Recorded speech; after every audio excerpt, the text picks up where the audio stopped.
Kindness is its own reward.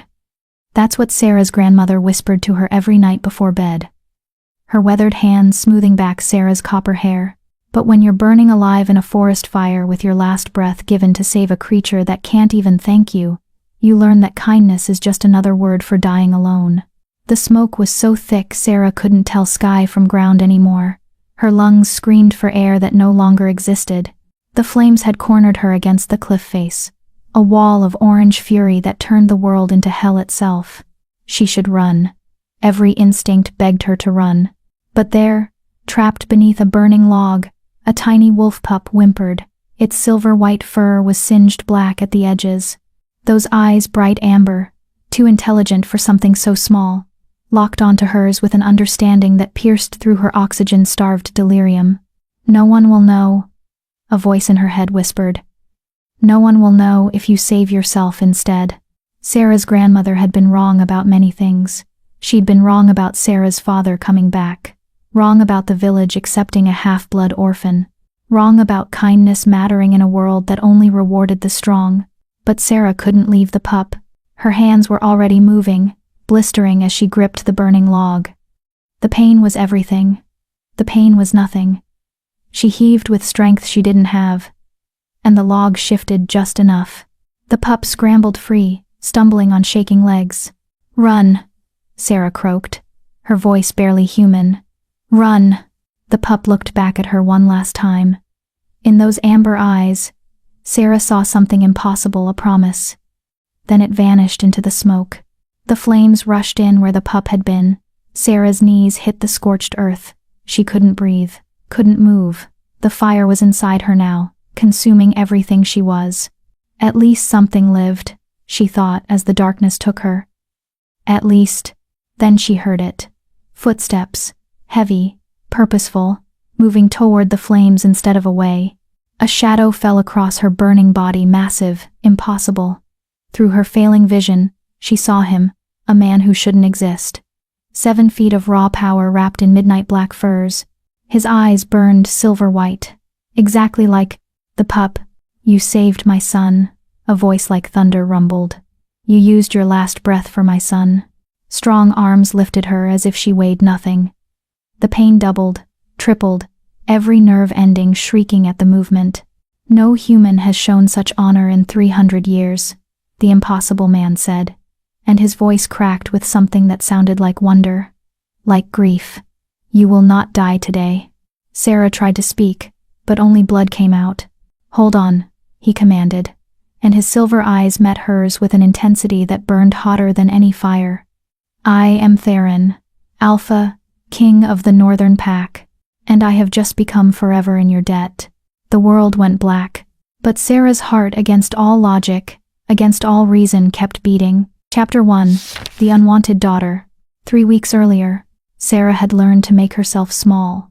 It was a skill you developed when you were the village's favorite target, when your mother died birthing you and your father vanished into the northern forests before you could walk, when the only thing you inherited was copper hair too bright, eyes too green, and a grandmother who loved you but couldn't protect you. "Half-blood," the butcher's wife hissed as Sarah passed, clutching her basket of herbs. "Walking curse." Sarah kept her eyes down, kept walking. The morning market of Ashenvale was always worst on trade days. Too many people, too many opportunities for casual cruelty. "I heard her grandmother's sick again," someone whispered, not bothering to lower their voice. "Wasting away.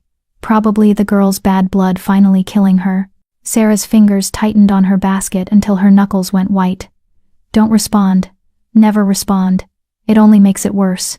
"Sarah." A warm voice cut through the malice. "There you are."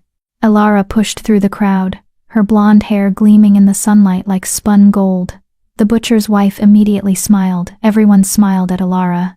She was the village healer's daughter, beloved by all, destined to marry the mayor's son. She was also the only person in Ashenvale who'd shown Sarah genuine kindness. "Walk with me?" Alara linked her arm through Sarah's, not waiting for an answer. Her presence was like a shield. The whispers stopped, the glares softened. No one wanted to offend Alara. "You shouldn't," Sarah started. "Shouldn't what? Walk with my friend?" Alara's blue eyes flashed with rare anger. Ignore them, Sarah. They're small-minded fools. They walked in silence until they reached the forest edge, where the market noise faded into birdsong and rustling leaves. Your grandmother? Alara asked softly. Worse. Sarah's voice cracked despite her best efforts. The fever won't break. She's not eating. I tried the remedies you taught me, but let me see her. Alara squeezed Sarah's arm. This afternoon, I'll bring supplies from my mother's stores. We'll figure this out. Such a simple word, but it made Sarah's throat tight with emotion. When everyone else saw a curse, Alara saw a person worth saving. Thank you, Sarah whispered. I don't know what I'd do without. The scream cut through the forest like a blade. Both girls froze. Then came another scream, high, terrified, distinctly male. That's Garrett. Alara's face went pale. The mayor's son. Her betrothed. They ran toward the sound, crashing through undergrowth. Sarah's heart hammered against her ribs. Please don't let it be wolves. Please don't let it be. They burst into a clearing and stopped dead. Garrett stood with 3 of his friends, all sons of wealthy merchants. They'd cornered something against a massive oak tree, something small and white, and a wolf pup? Sarah breathed. Not just any pup. Its fur was the color of fresh snow, unmarked by the gray or brown typical of forest wolves, but its eyes bright amber, too knowing, locked onto Sarah with an intelligence that sent chills down her spine. Stay back. Garrett brandished a thick branch like a club. The beast tried to attack me. That was a lie. Sarah could see it in the pup's stance, defensive, terrified, but not aggressive. It couldn't have been more than a few weeks old. Garrett, it's just a baby, Alara said carefully. Let it go. It's more scared than… Are you mad? One of Garrett's friends, Thomas, the blacksmith's son, hefted a rock. It's a wolf. Kill it now before it grows big enough to kill us. No. The word burst from Sarah before she could stop it. 4 pairs of eyes swiveled to her. Garrett's lip curled. The half-blood speaks, he drawled. Tell me, Sarah, does your cursed blood make you sympathetic to monsters? His friends laughed. Alara stepped forward, her healer's authority clear in her voice. Garrett, this is cruel. The pup is no threat. Let it. I'll do what I want, Alara.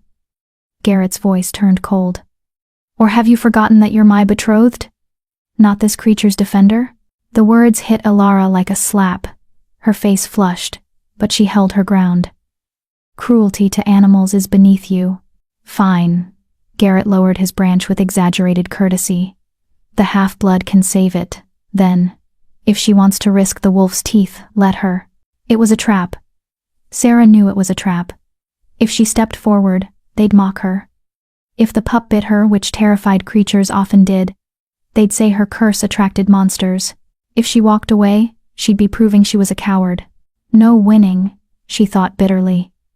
There's never any winning. But the pup's eyes found hers again, and Sarah saw something she recognized. Please, please help me. She'd been that creature too many times to count.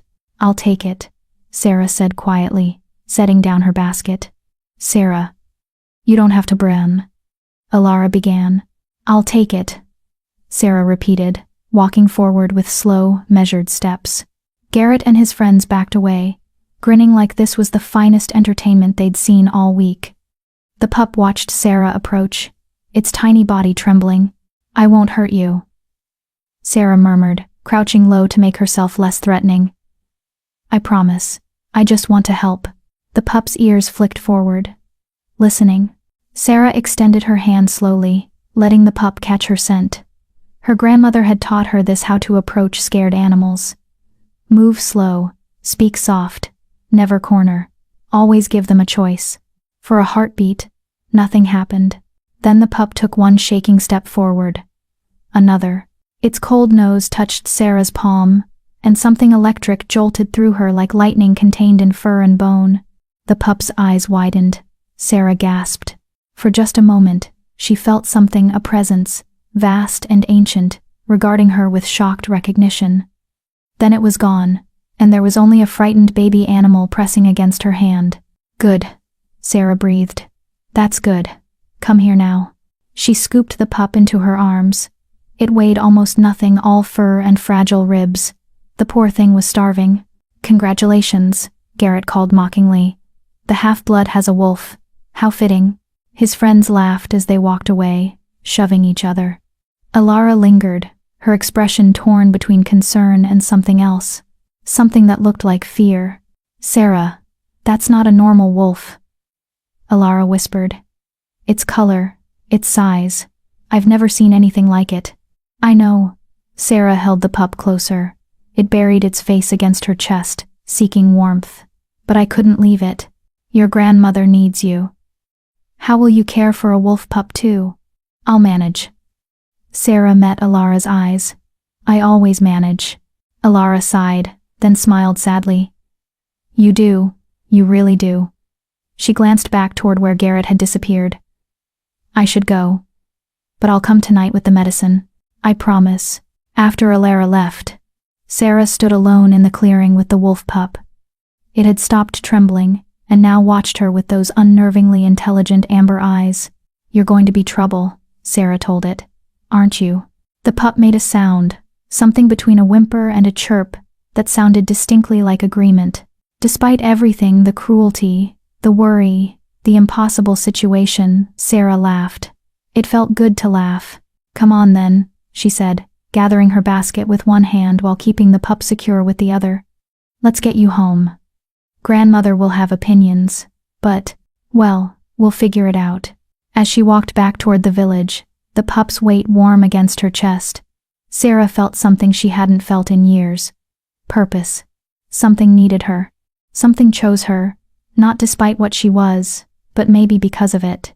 She didn't know that this moment, this choice, would change everything. She didn't know that the pup pressing against her heart was the son of the most powerful alpha in the Northern Territories. She didn't know that 3 weeks from now, she'd burn for this choice. But she'd make the same decision anyway. Because Sarah had learned to make herself small. Yes, but she'd never learned to walk past something suffering, and that would make all the difference. Chapter 2. The Alpha's Son. Sarah's grandmother lived in a cottage at the very edge of Ashenvale, far enough from the village center that people could pretend she didn't exist, close enough that they could blame her when crops failed or livestock sickened. The cottage was small but sturdy, built by Sarah's grandfather decades ago. Wild roses climbed the stone walls, and herbs grew in careful rows along the south side. It was the only place Sarah had ever felt safe. She pushed through the wooden door, the wolf pup still cradled against her chest. "Grandmother?" she called softly. The main room was dim, curtains drawn against the afternoon sun. A fire burned low in the hearth, barely enough to keep the chill away. And there, in the bed near the window, lay the woman who'd raised her. Grandmother Miriam had been beautiful once Sarah had seen the faded portrait on the mantel. Raven black hair, sharp cheekbones, eyes like polished jade. But sickness had hollowed her out, leaving only papery skin stretched over fragile bones. Still, when those jade eyes opened and found Sarah, they sparked with the fierce intelligence that had kept them both alive all these years. "Child," Miriam's voice was barely a whisper. "You're back. Did you get the feverfew?" "Yes," and Sarah hesitated. "I brought something else." She approached the bed, and the wolf pup's head popped up, alert. Miriam's eyes widened. "Sarah, tell me you didn't." "I couldn't leave it, grandmother. Garrett and his friends were going to kill it." Miriam was silent for a long moment, studying the pup with an intensity that made Sarah nervous. Then, impossibly, the old woman smiled. "Come here," she beckoned. "Both of you." Sarah knelt beside the bed. The pup, sensing no threat, stretched its neck to sniff Miriam's extended hand. The old woman's fingers trembled as she stroked the white fur. "Silver white coat," Miriam murmured. "Amber eyes. Oh, child, do you know what you found?" "A wolf pup that was going to die if I didn't help," Sarah said firmly. "This is no ordinary wolf." Miriam's eyes met Sarah's, suddenly more alert than she'd been in weeks. "This is a child of the northern pack." Sarah's blood went cold. Everyone knew the stories, the wolves that walked like men, the alpha kings who ruled the deep forests, the ancient packs that had existed long before humans built their villages. But they were just stories. warnings to keep children from wandering too far into the woods. Grandmother, that's just legend? Miriam coughed, her whole body shaking. Sarah quickly poured water from the pitcher, helping her drink. When the coughing subsided, Miriam gripped Sarah's hand with surprising strength. Your mother knew the truth. Your father learned it. And now you've stumbled into it. What are you talking about? Miriam's eyes drifted to the portrait on the mantel, but not to her own younger face. To the man beside her in the painting. Sarah's grandfather, dead before she was born. Your grandfather was born to the Northern Pack, Miriam said quietly. A wolf-blooded warrior who chose humanity. Chose me. And paid the price for that choice. The room spun. Sarah sat back hard, the pup scrambling in her arms. That's not possible. Your bright copper hair, your green eyes that see in the dark, the way animals trust you, even when they flee from everyone else. Miriam's smile was sad. You thought those were just traits, child? They're your heritage. Diluted, yes, barely a whisper of what your grandfather carried. But it's there. The pup made a soft sound, pressing closer to Sarah's chest, as if confirming the words. I don't understand, Sarah whispered. If this is true, why didn't you tell me? To protect you. Miriam's hand found Sarah's cheek, the touch gentle despite the trembling. The Northern Pack doesn't forgive deserters. Your grandfather fled to be with me, and they hunted him for it. By the time you were born, I thought we were safe. Thought they'd forgotten us. But this pup. Miriam looked at the small creature with something like wonder. This isn't just pack-born, Sarah. Look at its eyes. Look at its bearing, even frightened. This is royalty. As if understanding, the pup lifted its head, and for just a moment, Sarah saw it the intelligence, the authority that shouldn't exist in something so young. An alpha's child, Miriam breathed. And you saved it. Before Sarah could respond, a knock thundered at the door, hard, urgent, demanding. Both women froze.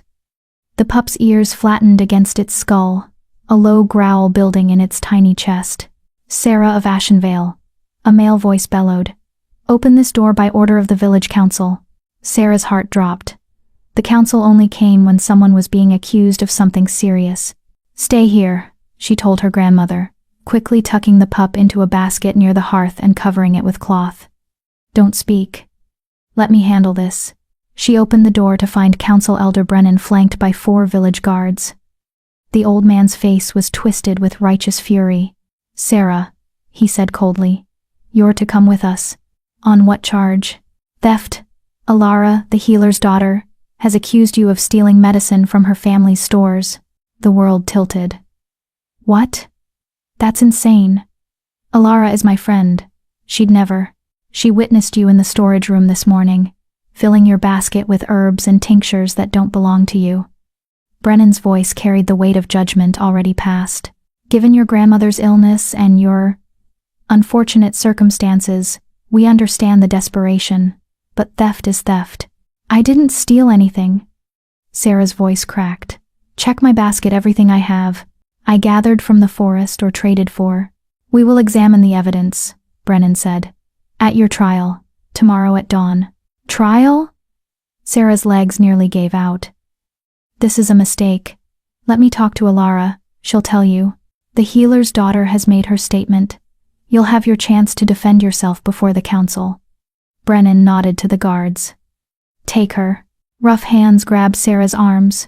She struggled, panic rising like bile in her throat. Wait, my grandmother is sick. She can't be left alone.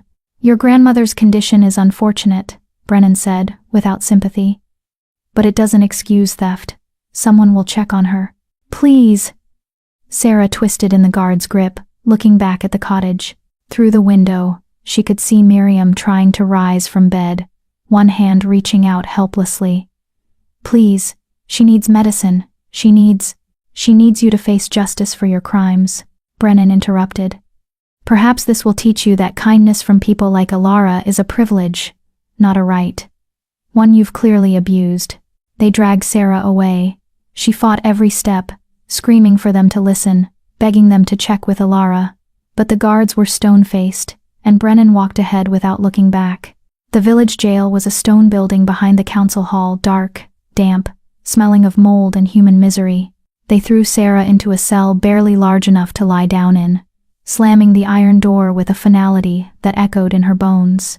"Someone will bring you water," one guard muttered, almost apologetically. "Trials at dawn. Don't make it worse by fighting." Then they were gone, and Sarah was alone. She sank to the floor, her whole body shaking. This isn't happening. This can't be happening. But it was. Someone had set her up, someone who knew exactly which accusations would stick to the unwanted half-blood girl, and they'd used Alara to do it. Why? Why would Alara betray me? Unless Alara hadn't. Unless someone had manipulated the situation, made it look like Sarah was guilty. Garrett. It had to be Garrett. She'd embarrassed him in the forest, shown him up in front of his friends. This was his revenge. Sarah pressed her forehead against the cold stone wall, and let herself cry for her grandmother dying alone, for the wolf pup that would starve without care, for the friendship she'd thought was real, but apparently meant nothing, for herself, and the life that kept taking everything she tried to hold on to. Hours passed. The sun set, plunging the cell into absolute darkness. No one came with water. No one came at all. Sarah dozed fitfully, waking every time the wind rattled the barred window. In the darkness, her mind conjured terrible scenarios: grandmother collapsing with no one to help her, the pup crying for food, the trial ending with exile. Or worse. Around midnight, a sound jolted her fully awake. Scraping. At the window. Sarah scrambled to her feet, heart hammering. The window was small, barely large enough for a child to squeeze through, and 7 feet off the ground outside. Nothing human could reach it without a ladder. But the scraping continued. Then a huff, distinctly animal. "Hello?" Sarah whispered, pressing her face to the bars. A massive shape moved in the darkness outside. Too large to be a wolf, too graceful to be a bear. Then silver-white eyes appeared at the window, gleaming with moonlight. Sarah stumbled back, a scream catching in her throat. The creature made a sound low, rumbling, distinctly questioning. Not aggressive. Almost. Concerned? "What are you?" Sarah breathed. The eyes blinked slowly. Then a voice emerged from the creature's throat. Deep, ancient, speaking directly into Sarah's mind rather than her ears. "You saved my son." Sarah's knees hit the ground. This wasn't possible, wasn't real. She was hallucinating from stress and fear, and "I am Theron, Alpha King of the Northern Pack. And I have come to ask why a human girl would risk herself for a wolf pup she'd never met." The voice was overwhelming, not cruel, but so powerful it made Sarah's bones ache. She forced herself to speak through the terror, because he was scared, because those boys would have killed him, because I couldn't. Her voice broke. I couldn't just walk away. Silence. Those silver eyes studied her with an intensity that felt like being dissected. "Your blood carries pack lineage," the voice said finally, faint but present. "You are descended from wolves who chose humanity." "My grandfather," Sarah whispered. "My grandmother just told me." "Miriam." Something like recognition colored the mental voice. "She was the reason one of our finest warriors abandoned his oaths. We thought the bloodline dead, but here you are, bearing the mark of our people, despite never knowing what you carried. I don't understand what you want from me. My son is still with you, still under your care." "I was arrested," Sarah said bitterly. "They think I'm a thief. At dawn, they'll probably exile me. Your son is alone in my cottage with my dying grandmother." More silence. Then, "Tell me what happened, everything." So Sarah did. She poured out the whole story, finding the pup, the accusations, Alara's supposed betrayal, her grandmother's illness. She had nothing left to lose. And something about the ancient presence made lying impossible. When she finished, the silver eyes blazed brighter. "You were betrayed by those you trusted, punished for showing mercy." The Alpha King's voice carried an edge like drawn steel. "And now you will die in this cage while your grandmother perishes and my son starves." "Yes," Sarah said flatly. "That's exactly what will happen. So, if you've come to judge me for not protecting him better, get in line." A sound emerged from the darkness, low, rumbling. It took Sarah a moment to realize the Alpha King was laughing. "You have fire in you, daughter of wolves. More than you know." The eyes moved closer to the bars. "I could free you. Tear these walls apart. Scatter your captors like leaves. But that would expose my son's presence here and put him in greater danger. Then why are you here? To make you an offer." The silver eyes burned with sudden intensity. "Keep my son safe. Get yourself free of these accusations. Survive long enough to return him to the Northern Pack. And I will give you anything you desire: healing for your grandmother, safety from those who persecute you, a place among wolves who understand what it means to be cast out." Sarah's heart clenched. "And if I fail? Then we both lose everything that matters." The Alpha King's presence pressed against her mind, heavy with urgency. "But I have seen your heart, Sarah of Ashenvale. You saved my son when you had every reason to walk away. That is not someone who fails when it truly matters." "I don't know how to get free," Sarah admitted. "I don't know how to fight them." "Then learn. Quickly." The eyes began to fade. "The trial is at dawn. Survive it. I will find a way to help, but you must trust yourself as much as I am trusting you." "Wait." Sarah pressed against the bars. "Your son, what's his name?" A pause. Then, softer. "His mother named him Kyrian. He is 3 months old, and has never been away from Packlands until now."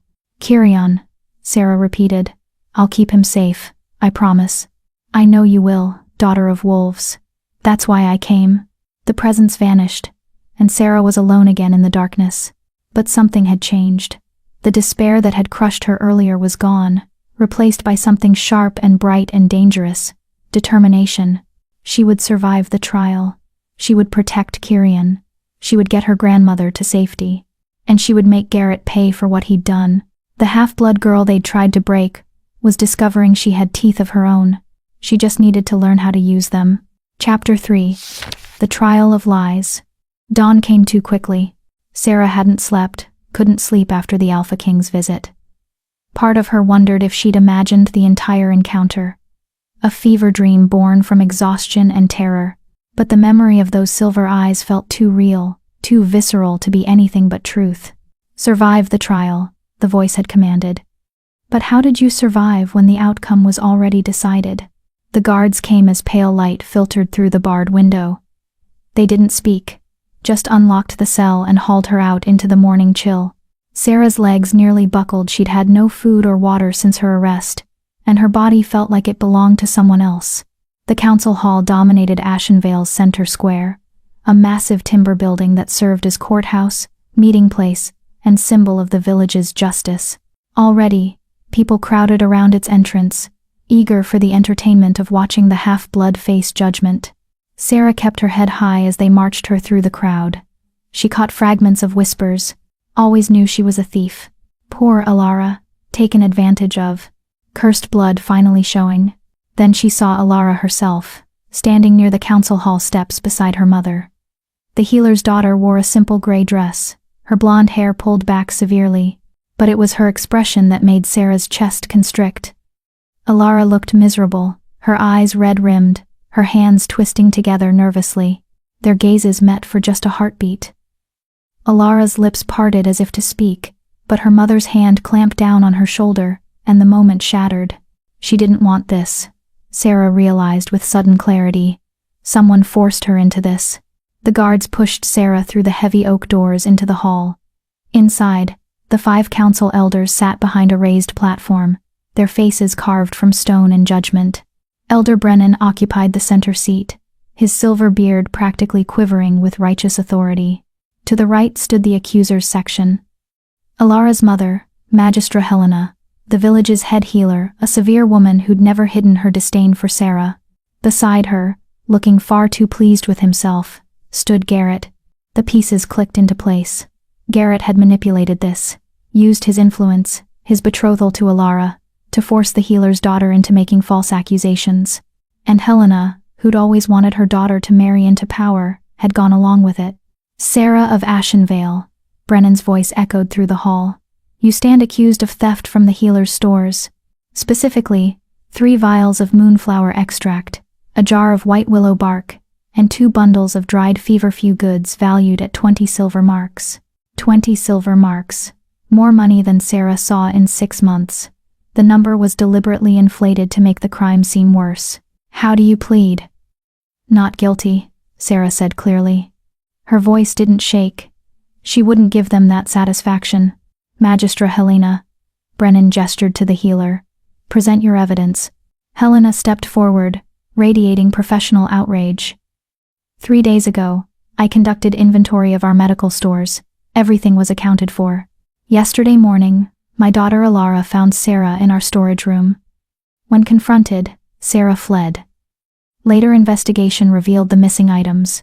Lies. Casual, confident lies delivered with the authority of someone who'd never been questioned. I was never in your storage room, Sarah said. I gathered herbs in the forest, as I always do. I can show you the exact locations. Wild herbs. Helena's lip curled. Convenient that you'd claim to find the exact same rare herbs we stock. Moonflower extract doesn't grow in these woods, girl. It's imported from the southern coast, at great expense. Sarah's mind raced. Moonflower extract, she'd never even seen it, let alone stolen it. Then search my home. If I stole your medicines, they'll be there. Already done, Brennan said coldly. Your cottage was examined this morning. Sarah's blood went ice cold. Grandmother, Kirion, and? She forced out. We found this. Brennan held up a small glass vial filled with pale blue liquid. Hidden beneath your grandmother's mattress. Moonflower extract. The hall erupted in gasps and muttered accusations. Sarah stared at the vial, her mind refusing to process what she was seeing. Someone had planted it. Someone had gone into her home, past her dying grandmother, and planted evidence. That's not mine, she said. But her voice was lost in the crowd's noise. Silence. Brennan slammed his staff against the floor. The evidence is clear. Sarah of Ashenvale, you stole medicine to treat your grandmother's illness. If I stole medicine for my grandmother, why would I hide it instead of using it? Sarah's voice cut through the hall like a blade. That makes no sense. For just a moment, uncertainty flickered across Brennan's face. Around the hall, people shifted uncomfortably. It was a good point. Then Garrett stepped forward, his expression dripping with false sympathy. Perhaps, he said smoothly. Sarah hid the medicine because she knew it was stolen. Maybe she planned to use it slowly, to avoid suspicion, or perhaps... He paused for effect. Perhaps her guilt overcame her greed. Guilt? Sarah nearly laughed. You want to talk about guilt? Careful, half-blood. Garrett's voice dropped to a dangerous whisper. You're already facing exile. Don't make it worse.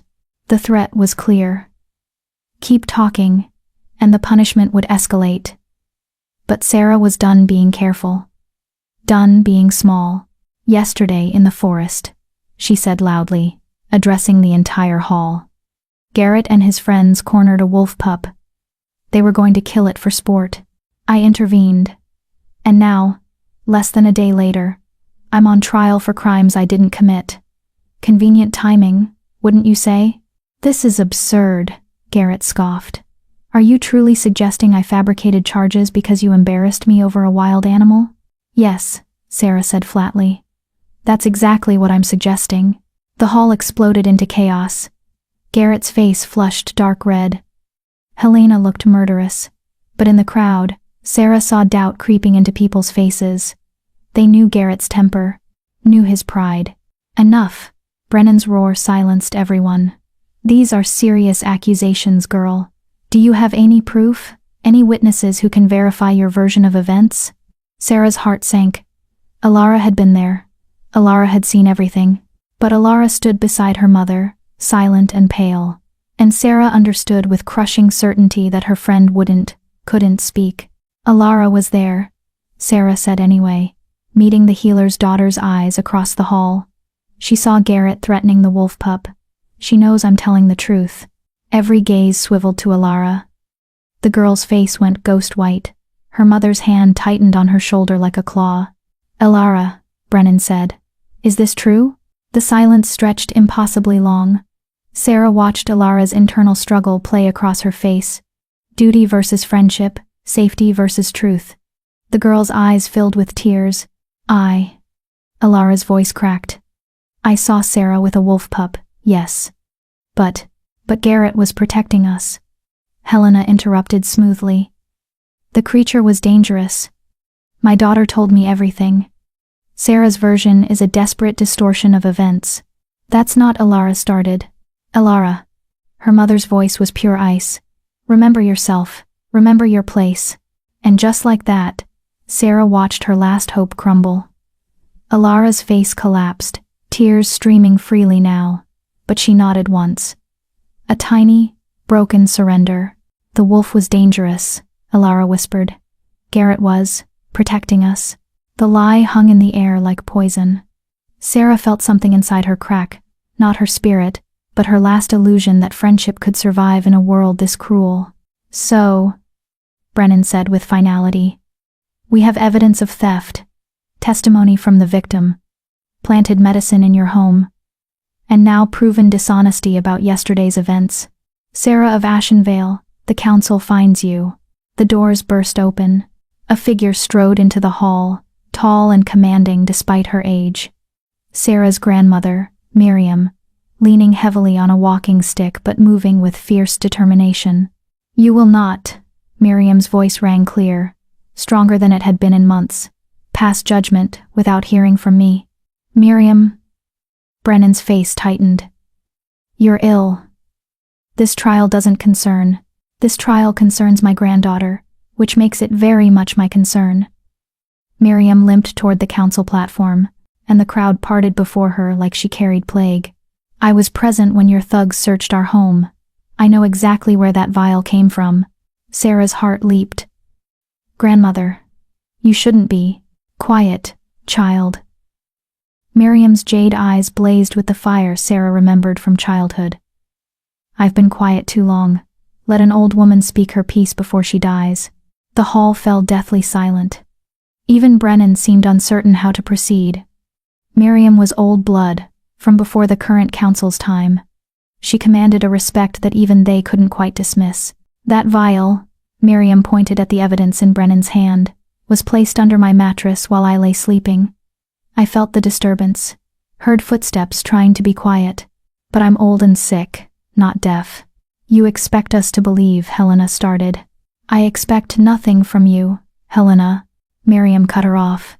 But I will tell the truth that your daughter is too frightened to speak. Sarah didn't steal anything. She was framed by a boy whose pride was wounded. And you all know it. Murmurs rippled through the crowd. People who'd been certain of Sarah's guilt now looked uncertain. Garrett's face had gone from red to pale. These are serious accusations, Brennan said slowly. But you have no proof, Miriam. Just your word against. Against the council? Against the healer? Against the mayor's son? Miriam smiled grimly. You're right. I'm just a dying old woman. My word means nothing here. She turned to face the assembled villagers, and her voice rose with unexpected power. But answer me this, all of you. When has Sarah ever stolen, ever lied, ever harmed anyone in this village despite how you've treated her? Miriam's gaze swept across the crowd, and several people had the grace to look ashamed. She's fed your children when you wouldn't, helped birth your calves, gathered medicine and asked nothing in return. And this is how you repay that kindness? The shame was spreading now, rippling through the crowd like a wave. Sarah saw it in their faces, the uncomfortable recognition that they'd been ready to condemn a girl who'd never done them wrong. Perhaps, Garrett said, recovering his composure. Sarah has simply hidden her true nature well. The evidence was planted, a new voice said. Everyone turned. There, standing at the edge of the crowd, was Thomas, the blacksmith's son who'd been with Garrett in the forest. Thomas. Garrett's voice carried a warning. Don't. I'm sorry, Thomas said, and he looked genuinely miserable. I can't do this anymore. Garrett, you told me it was just a prank. You said we'd scare her, make her look foolish. You never said. He swallowed hard. I was there when you took that vial from the healer's stores. You said it was for the prank. I didn't know you were going to make it look like she stole it. The hall erupted. Garrett lunged toward Thomas, but the guards moved faster, restraining him. Helena looked like she might faint. And Brennan looked at the mayor's son with something very close to murder in his eyes. Is this true? The elder's voice was deadly quiet. He's lying. Garrett thrashed in the guard's grip. The half-blood has bewitched him somehow. Made him… I'm not bewitched, Thomas said firmly. I'm just done watching innocent people suffer because you can't handle embarrassment. The proof cascaded after that. Another of Garrett's friends came forward, guilt written across his face. Then another. The conspiracy unraveled like cheap thread, exposing the rot beneath. Garrett had stolen the medicine. Garrett had planted the evidence. Garrett had pressured Alara into lying, using her mother's ambitions and her own fear of losing her betrothal as leverage.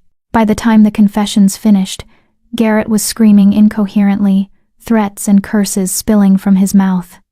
The mayor's son, the golden boy, revealed as petty and cruel, Sarah of Ashenvale. Brennan's voice was thick with something that might have been shame. The council finds you innocent of all charges. You are free to go. No apology. No acknowledgement of what they'd almost done. Just a dismissal, as if the last day of terror had been a minor inconvenience. Sarah walked toward her grandmother, her legs shaking with released tension. Miriam pulled her into a fierce embrace. You're safe, the old woman whispered. You're safe now. But Sarah knew better. She'd seen the hatred in Garrett's eyes as the guards dragged him away. Seen Helena's cold promise of retribution. This wasn't over.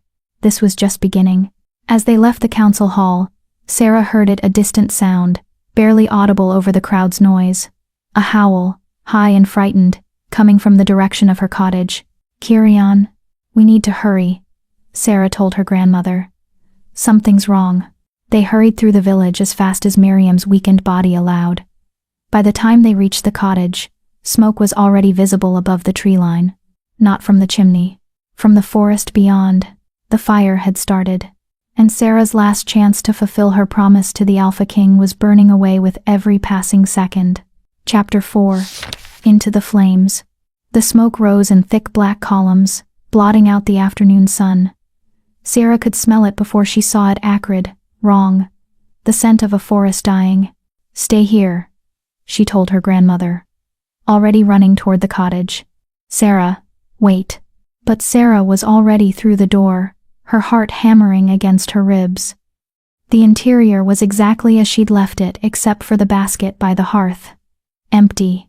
The cloth she'd used to cover Kirian lay discarded on the floor. No, no, no. Sarah spun in a circle, frantically searching. Kirian, where are you? A faint whimper answered from beneath her grandmother's bed. Sarah dropped to her knees and found the wolf pup pressed into the farthest corner, his amber eyes wide with terror. There you are. Relief flooded through her as she coaxed him out. It's okay, I'm here now. Kirian's ears flattened, and a low growl rumbled in his small chest. Not at her. At something beyond the window.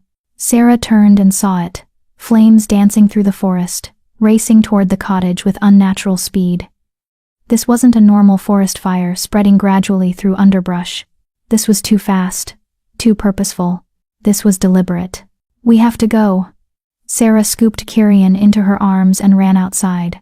Her grandmother stood in the garden, staring at the approaching inferno with horrified understanding. They said it, Miriam whispered, to destroy any evidence of Garrett's crimes, to silence anyone who might speak against him. Grandmother, we need to run. Where? Miriam gestured weakly at the forest. The fire's coming from 3 sides. They've boxed us in against the cliffs. Sarah's blood turned to ice. The cliffs' massive rock formations that bordered the eastern edge of Ashenvale's territory. Beautiful, deadly, and completely impassable. If they ran toward the village, they'd be heading straight into the people who wanted them gone. If they ran toward the forest, they'd burn. There has to be a way, Sarah said desperately. The creek bed is dry this time of year. The fire will jump it easily.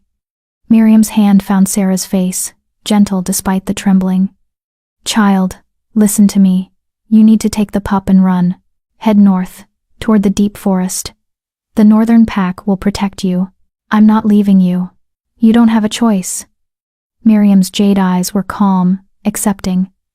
I can't run, Sarah. This fever has consumed everything I had left. But you can still survive. You and the Alpha's son. No, tears blurred Sarah's vision. No, I won't. A crack like thunder split the air. One of the massive oaks at the forest's edge exploded into flames, showering sparks across the cottage's thatched roof.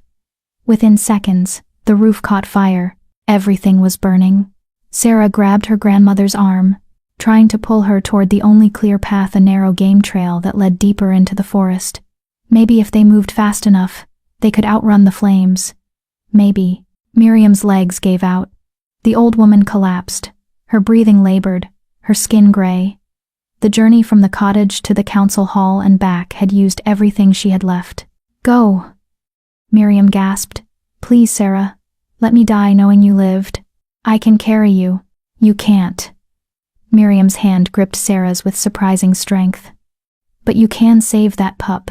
You can honor your promise to the Alpha King. Don't let my death be for nothing. Kirian whimpered in Sarah's arms, pressing against her chest. The heat was becoming unbearable, the smoke thick enough to choke on. The fire roared closer, a living wall of destruction. Sarah had seconds to decide. Save herself and Kirian, or die here with her grandmother trying to carry someone who couldn't be saved. It was the cruelest choice she'd ever faced. I love you, Sarah sobbed, pressing her forehead against Miriam's. I love you so much. I know, child. Miriam's smile was peaceful, even as flames consumed the cottage behind her. Your grandfather is waiting for me. I'm ready to go home. Then she pushed Sarah away with the last of her strength. Run, Sarah, run. She ran with tears streaming down her face, with Kirian clutched against her chest, with her grandmother's final command echoing in her skull. The game trail was barely visible through the smoke. But Sarah's eyes, those strange green eyes that saw better in darkness, picked out the path. Behind her, the cottage collapsed in a shower of sparks and screaming timber. Sarah didn't look back. Couldn't look back.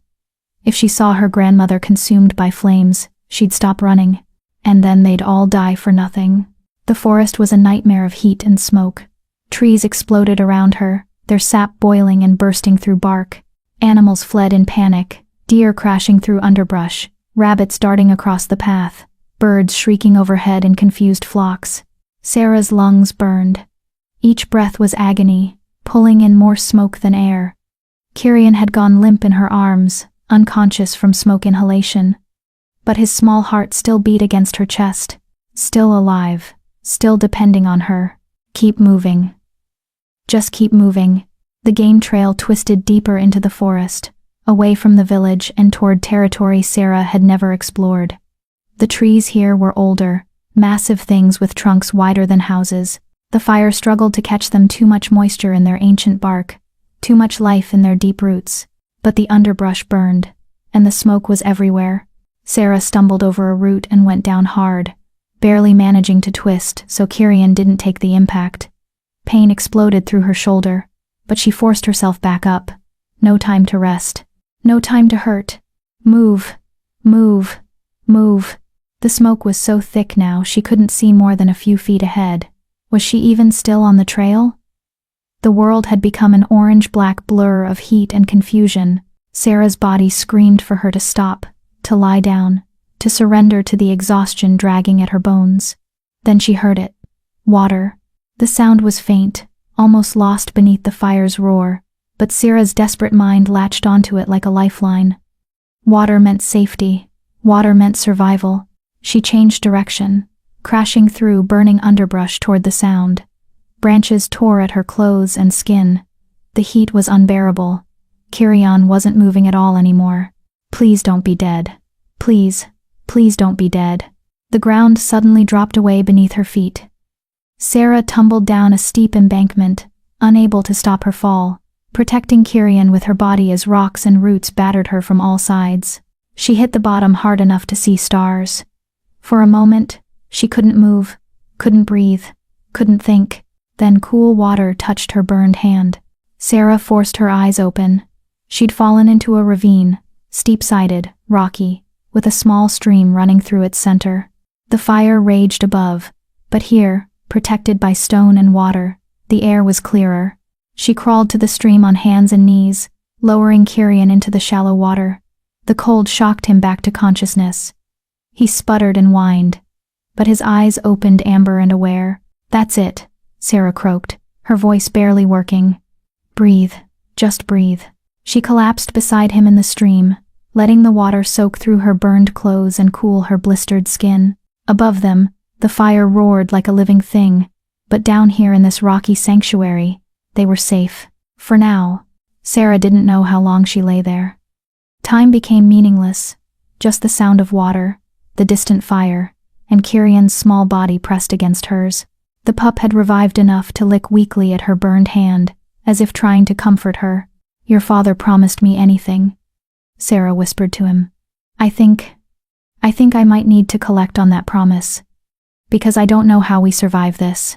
As if in answer, a howl split the air deep, powerful, full of rage and grief.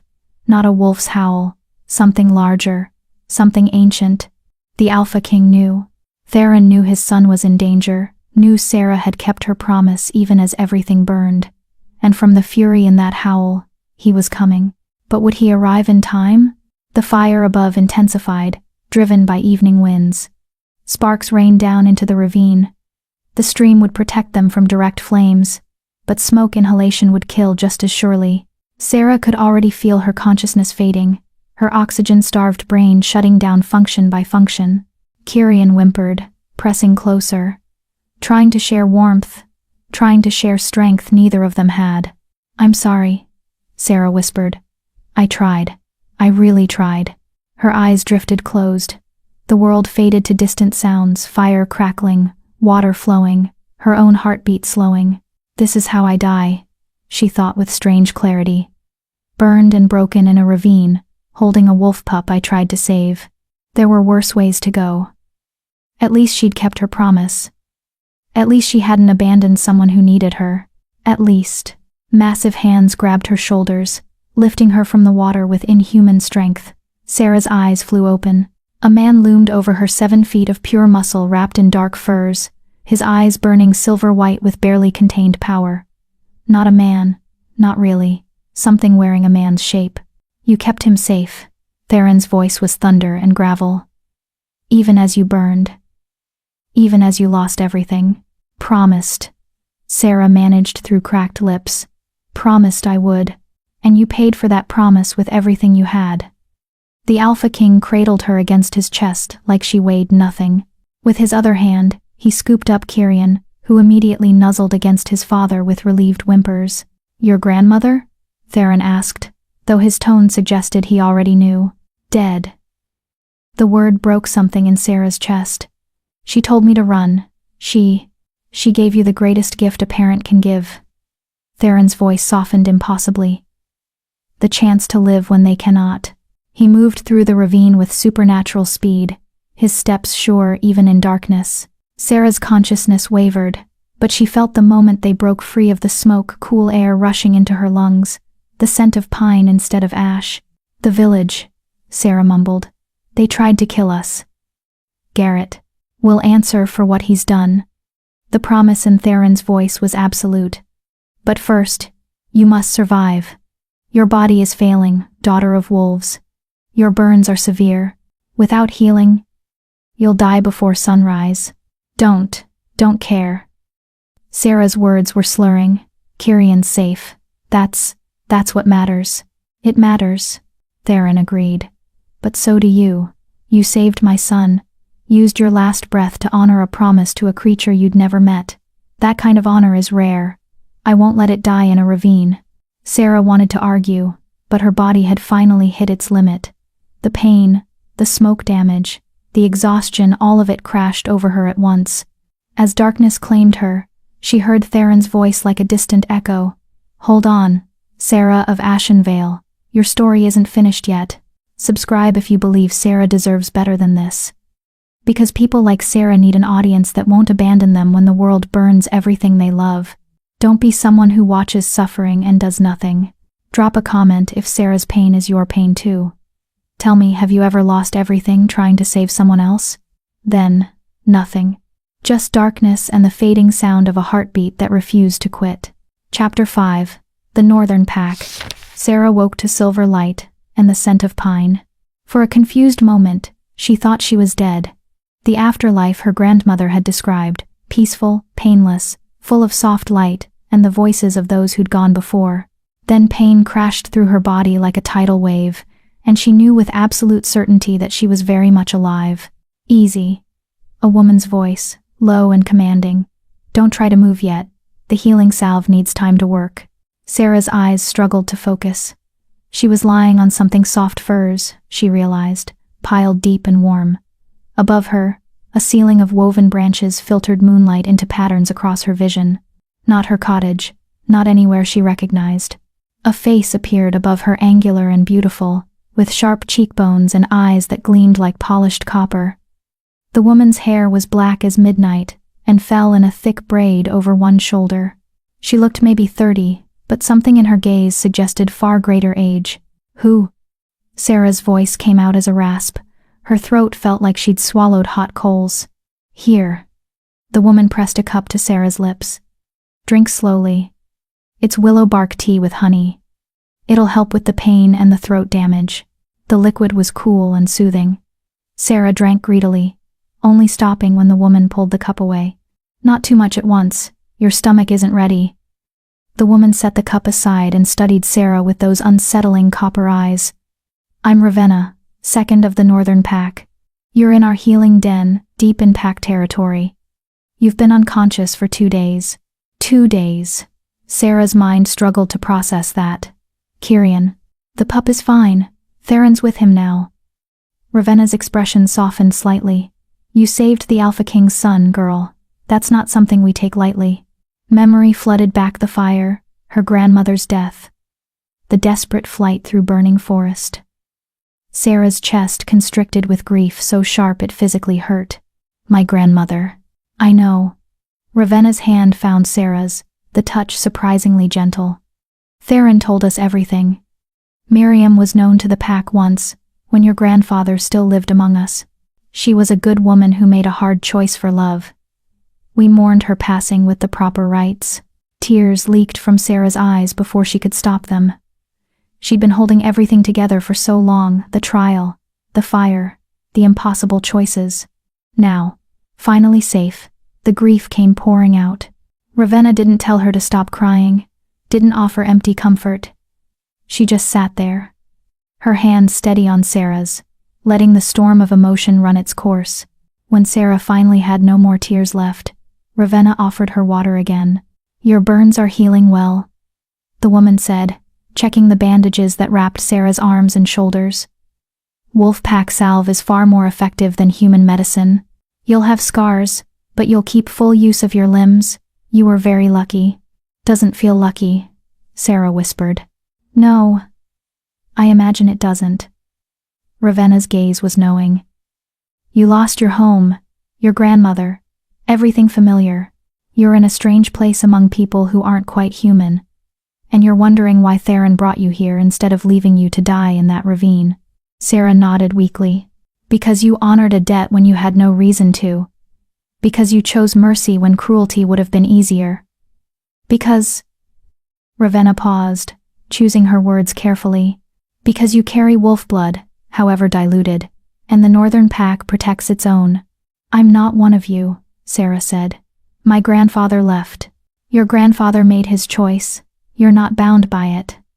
Ravenna stood, moving to a small table where various herbs and ointments were arranged. Theron made you a promise. Anything you desire, he said. Have you thought about what you want? Sarah's mind was still foggy from pain and medicine, but one thought surfaced clearly. I want Garrett to pay for what he did. Vengeance? Ravenna glanced back, one eyebrow raised. That's what you'd ask for? Not safety, not a home, not healing for your injuries. He murdered my grandmother. The words came out flat, hard. He tried to kill me and Kyrian. He needs to face justice. Human justice already failed you, Ravenna pointed out. What makes you think it'll work now? Then wolf justice. Sarah met Ravenna's gaze steadily. I don't care which. I just want him to answer for what he's done." Ravenna's lips curved into something that wasn't quite a smile. "Now, you sound like Pac. But that's not my decision to make. When you're strong enough to walk, Theron will speak with you. He'll decide what debt is owed and how it'll be paid." Over the next 3 days, Sarah healed with shocking speed. The wolf pack salve worked like magic burns that should have taken months to recover from, instead scabbed over and began regenerating pink, healthy skin beneath. Ravenna explained it was a mixture of herbs found only in the deep forest, combined with something she called moon-blessed water from sacred springs. Sarah didn't understand the magic involved, but she couldn't argue with the results. As her body healed, she learned about her new surroundings. The Northern Pack's territory was vast, hundreds of miles of ancient forest, rocky peaks, and hidden valleys. The pack itself numbered around 300, though only about a third maintained human form regularly. The others preferred their wolf shapes, running wild through the forest. The healing den where Sarah recovered was part of a larger compound built into the side of a mountain. Structures made of timber and stone blended seamlessly with the natural rock formations, creating a settlement that felt more grown than built. "We've lived here for over 1,000 years, Ravenna told her, while changing her bandages. "Long before humans came to these lands. We've seen empires rise and fall, watched villages like yours appear and disappear like mayflies. The forest remembers everything. I don't know empires." "And you?" Sarah asked. "How old are you?" Ravenna's smile was enigmatic. "Old enough to have known your grandfather, young enough to still find humans fascinating. That's all you need to know." On the 4th day, Sarah was finally strong enough to leave the healing den. Ravenna brought her new clothes, leather pants soft as butter, a woven tunic in deep green, and a fur-lined cloak that was probably worth more than Sarah's entire cottage had been. "Theron wants to see you," Ravenna said. "He's at the summit stone. Can you walk that far?" Sarah tested her legs. They felt weak but functional. "How far is it?" 20 minutes, if you're healthy. 40 for you, probably. I'll walk with you." The pack compound was stunning in daylight. Sarah had glimpsed it through fever dreams, but seeing it clearly took her breath away. Stone buildings with carved doorways rose 3 and 4 stories high, connected by rope bridges and wooden walkways. Gardens grew in impossible places, herbs and flowers cascading down rock faces, trees growing from what looked like solid stone, and everywhere, wolves. Some were in human form, men and women of all ages going about daily tasks. Others were fully wolf, massive creatures that made normal forest wolves look like puppies. They watched Sarah pass with curious eyes that glowed with human intelligence. "They can smell your wolf blood," Ravenna explained. "Faint as it is, it marks you as kin. They're curious because no one with your lineage has returned to Packlands in decades. What if they decide I don't belong here? Then you'd already know. Pack law is simple. We accept or we reject. There's no middle ground." Ravenna glanced at her. "The fact that you're walking freely through our territory means you've been accepted, at least provisionally." They climbed a winding path that led up the mountain. Sarah's legs burned with effort, but she refused to ask for rest. Whatever Theron wanted to discuss, she'd meet it standing on her own feet. The summit stone was a massive flat boulder jutting from the mountainside, offering a view that stretched for miles in every direction. And there, standing at its edge with Kyrian at his feet, was the Alpha King. In daylight, Theron was even more imposing than he'd been in the darkness of the ravine. He stood well over 7 feet tall, his body a masterwork of controlled power. His hair was black, threaded with silver, pulled back in a warrior's knot. His eyes, those burning silver-white eyes, fixed on Sarah as she approached. Kyrian saw her and immediately bolted forward, yipping excitedly. The pup had grown noticeably in just 4 days, his legs longer and stronger. He crashed into Sarah's legs, nearly knocking her over in his enthusiasm. "He's been asking for you," Theron said, his deep voice carrying easily across the stone. "I told him you needed to heal, but patience isn't something pups excel at." Sarah knelt, letting Kyrian lick her face and whimper his joy. The pup's unconditional love was a balm to her battered soul. "Thank you," she said, looking up at Theron. "For saving us, For bringing us here. For, her voice caught. For everything. You thanked me by using your last breath to save my son. Theron moved closer, each step deliberate. That debt cannot be easily repaid. I don't want repayment, but I owe it nonetheless. The Alpha King crouched, bringing himself closer to Sarah's eye level. This close, she could see the lines around his eyes, the scars that marked his arms and chest. This was a being who'd lived through centuries of battles. You asked for vengeance against those who wronged you. Is that still what you want? Sarah thought of Garrett's smug face, thought of Helena's cold manipulation, thought of her grandmother dying alone in flames. Yes, she said firmly. Then I'll give it to you. Theron's smile was sharp as a blade. But not in the way you think. I won't slaughter villagers like livestock, tempting as that might be. The pack has an uneasy truce with human settlements. Breaking it would cause more problems than it solves. Then what? I'll give you power, Theron interrupted. I'll give you a choice. You can stay here, safe and protected, and I'll handle your enemies my way. Or, his silver eyes gleamed with something dangerous. Or I can give you the means to handle them yourself. Sarah's heart began to pound. How? There's a ritual, Theron said slowly. Ancient, dangerous, used only in the most extreme circumstances. It can awaken the wolf blood sleeping in your veins, not enough to make you full pack your human heritage is too strong, but enough to give you strength, speed, healing beyond what normal humans possess, enough to make you formidable. What's the catch? Sarah asked. Because there was always a catch. The ritual might kill you. Theron's expression was grave. Your body is 1/4 wolf at best. The transformation could tear you apart. Even if you survive, you'll be neither fully human nor fully wolf. You'll belong nowhere, caught between two worlds. I already belong nowhere, Sarah said bitterly. The humans rejected me before this. What do I have to lose? Your life, Ravenna said quietly from behind her. Your humanity. Your choice to walk away from all of this and start fresh somewhere else. Theron nodded. She's right. You could leave this place, travel to the southern cities where no one knows your name. Start over. I'll give you gold, supplies, letters of introduction. You could have a normal human life. It was tempting. For a moment, Sarah let herself imagine it a new city, a new name. No one knowing about half-blood curses or dead grandmothers or fires that consumed everything. Then she thought of Garrett walking free, thought of Helena facing no consequences, thought of her grandmother's death being forgotten like it meant nothing. No, Sarah said. I want the ritual. I want the power to make them answer for what they've done. Even if it kills you? Even then. Sarah met Theron's burning gaze without flinching. Because at least I'll die trying to get justice instead of running away. Silence stretched between them. Kyrian whimpered softly, pressing against Sarah's leg as if sensing the gravity of the moment.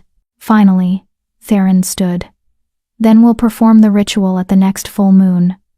3 nights from now. Use that time to prepare yourself, to be certain of this choice. Once begun, the ritual cannot be stopped. I'm certain now, Sarah said. Nevertheless, 3 nights. Theron's voice carried the weight of command. Ravenna will train you, teach you what you need to know. And Sarah, he paused. If you survive this, you'll owe the pack a debt of your own. Power always comes with a price. What kind of debt? That depends on what you become. Theron's smile was enigmatic. Survive first, then we'll discuss what comes after. He shifted, then his form blurring, collapsing, reforming in the space of a heartbeat. Where the man had stood, a massive wolf now sat, silver-white fur, eyes like captured moonlight, easily the size of a horse.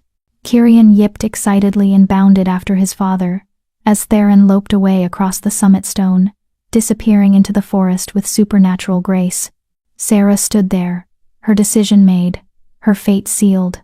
In 3 nights, she'd either gain the power to face her enemies, or she'd die in the attempt.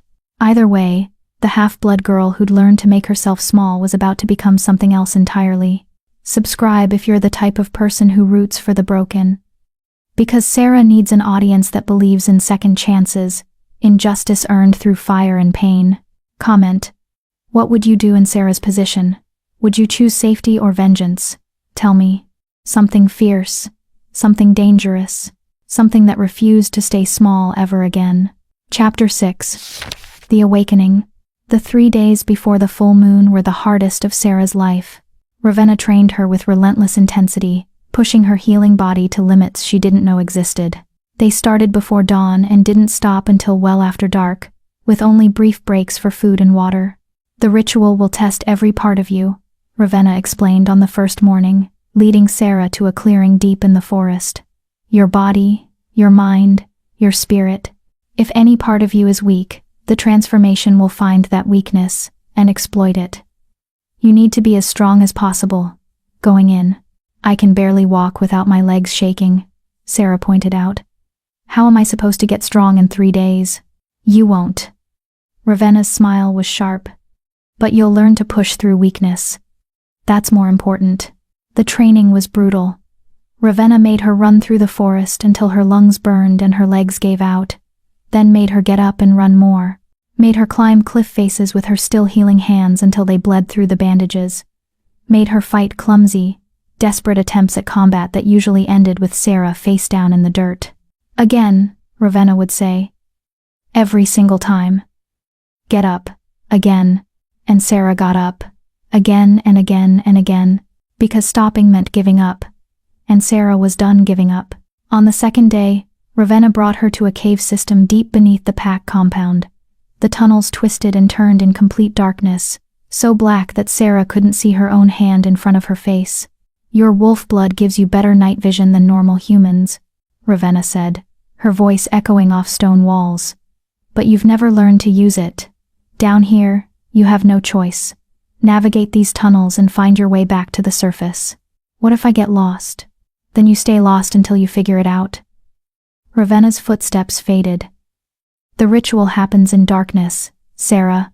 If you can't master the sphere, you won't survive what comes next. Sarah stood in the absolute dark, her heart hammering, panic rising in her throat. Every instinct screamed at her to run, to call for help, to refuse this impossible task. Instead, she closed her eyes, pointless in the darkness. But somehow it helped and breathed. Slow, steady. I can do this. I've survived worse than darkness.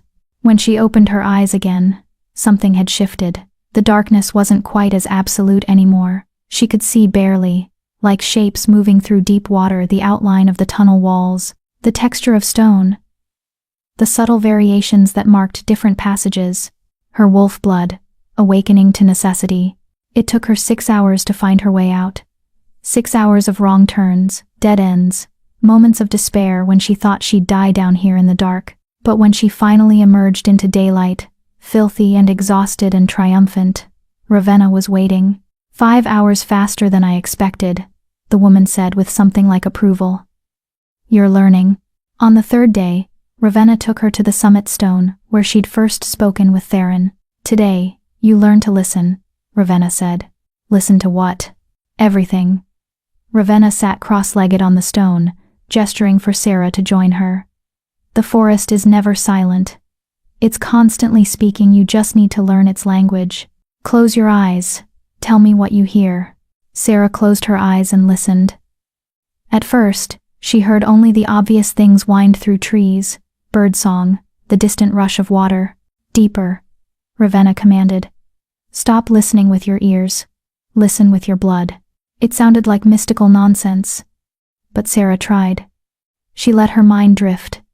Stopped trying to identify and catalog sounds, just listened. And slowly, impossibly, the forest opened up to her.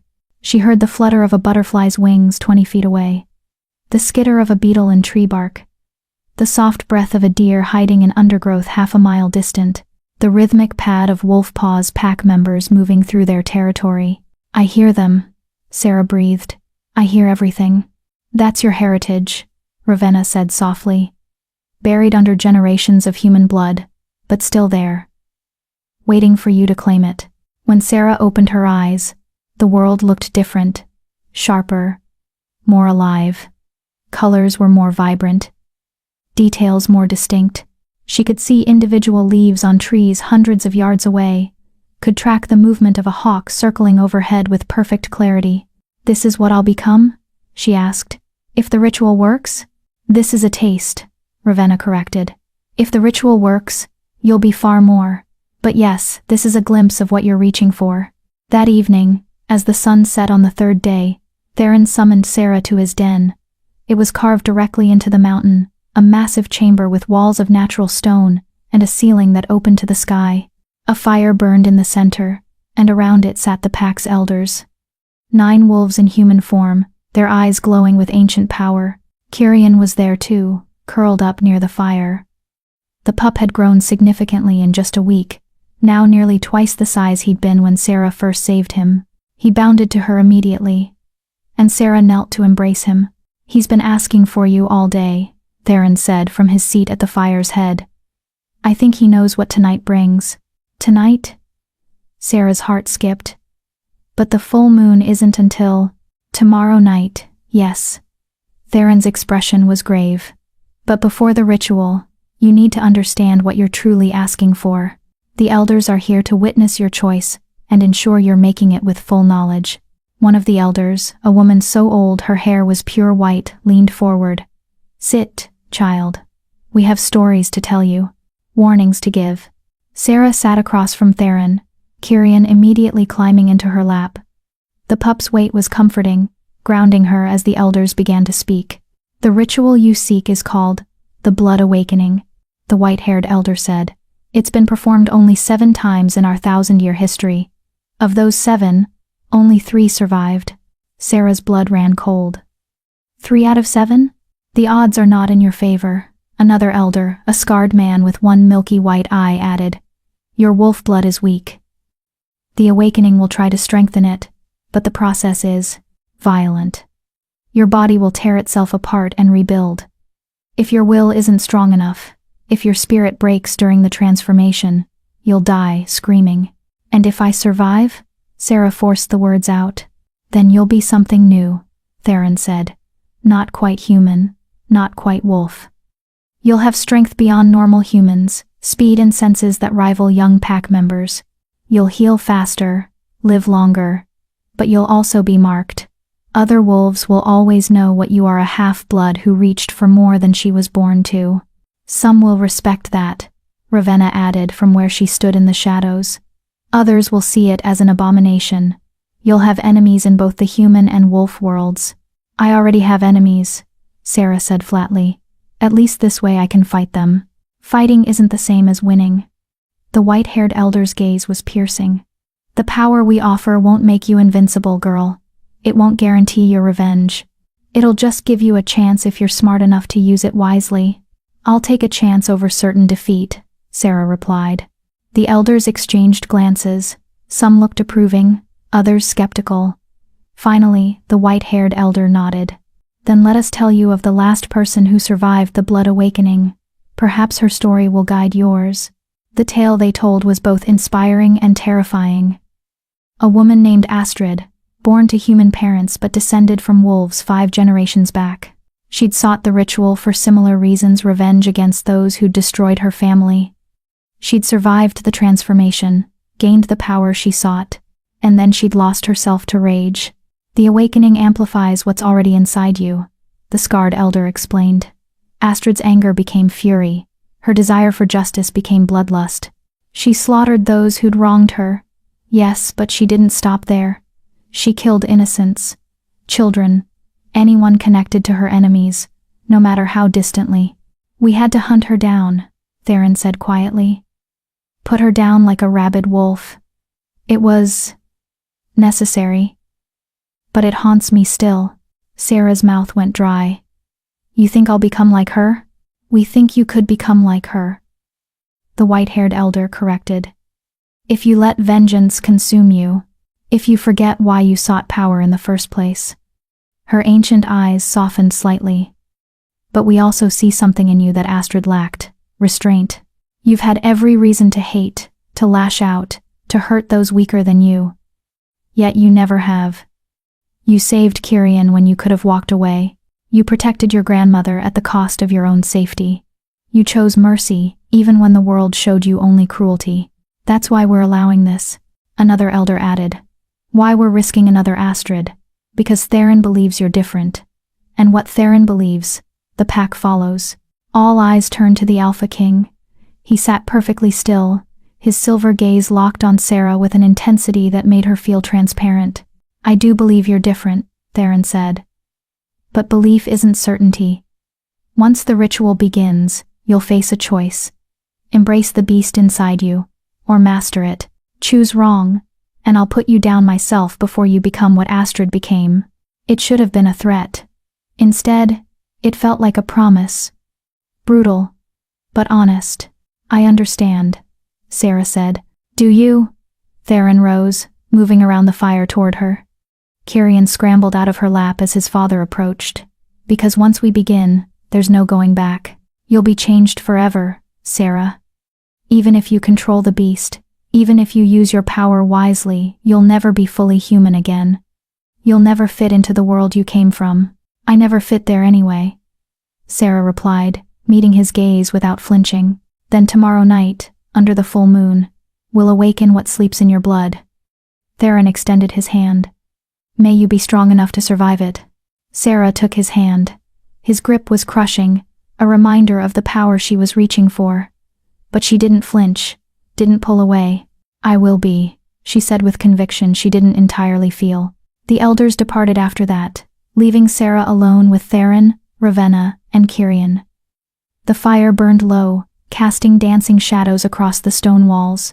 "You should rest," Ravenna said gently. "Tomorrow will be the longest night of your life. If you survive the first hour, you might see dawn. And if I don't, then we'll honor your memory as one who died seeking justice." Ravenna's hand found Sarah's shoulder. "But I think you'll survive. You're stronger than you know." After Ravenna left, Sarah sat by the fire with Kirian curled against her.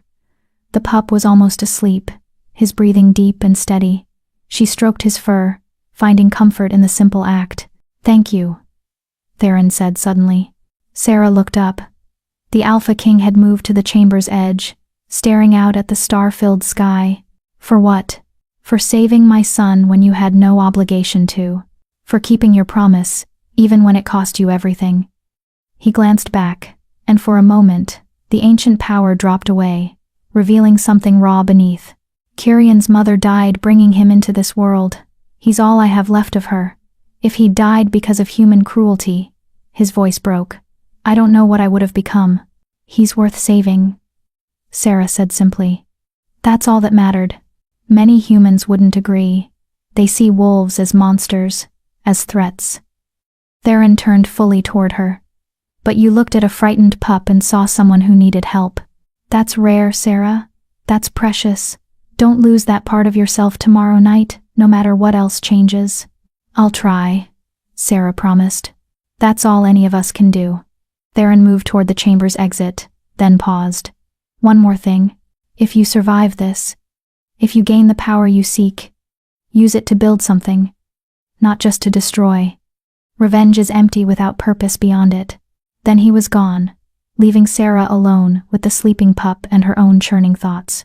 Tomorrow night, under the full moon, she'd either become something powerful enough to face her enemies, or she'd die trying. Either way, the girl who'd learned to make herself small was about to disappear forever. What emerged in her place, if anything emerged at all, would determine not just her fate, but possibly the fate of everyone who'd wronged her. Sarah closed her eyes and tried to rest, though sleep felt impossible. Tomorrow, everything would change. She just had to survive it first. Chapter 7. Blood and Moonlight. The full moon rose blood-red over the northern pack's territory. Sarah stood at the center of a stone circle deep in the forest, ancient monoliths carved with symbols that predated human language. The air thrummed with power, making her skin prickle and her wolf blood sing in recognition. She wore nothing but a simple white shift that fell to her knees. Ravenna had explained that clothing would only be destroyed during the transformation, and modesty mattered less than practicality. Her feet were bare against cold stone, and the autumn wind raised goosebumps across her skin. Around the circle's perimeter, the pack gathered. Hundreds of wolves, some in human form, most in their true shapes, sat in silent witness. Their eyes glowed in the moonlight, reflecting crimson and gold and silver. Theron stood directly across from her, flanked by the 9 elders. He'd shed his human clothing, wearing only leather pants that looked ancient and ceremonial. Intricate tattoos covered his chest and arms, pack markings that told stories Sarah couldn't read. Sarah of Ashenvale. Theron's voice carried across the circle with supernatural clarity. You stand before the Northern Pack seeking the Blood Awakening. Do you come of your own free will? I do, Sarah replied, surprised her voice didn't shake. Do you understand that this ritual may kill you? I do. Do you swear, should you survive, to honor the pack that gave you this gift? To use your power wisely and never against those who shelter you? Sarah met his silver gaze. I swear it. Theron nodded. The 9 elders began to move, forming a circle around Sarah. Each carried a stone bowl filled with dark liquid that gleamed like oil in the moonlight. The Blood Awakening requires 3 elements, the white-haired elder intoned. Blood of the pack, to call forth what sleeps in your veins. Water from the sacred spring, to purify what must change. And your own will, stronger than death itself. The scarred elder stepped forward first, dipping his fingers in the bowl. He drew symbols on Sarah's forehead, her cheeks, her throat, cold liquid that burned where it touched. Blood of warriors, he said, those who fought and died defending the pack. Their strength flows into you. One by one, the elders marked her arms, legs, chest, back.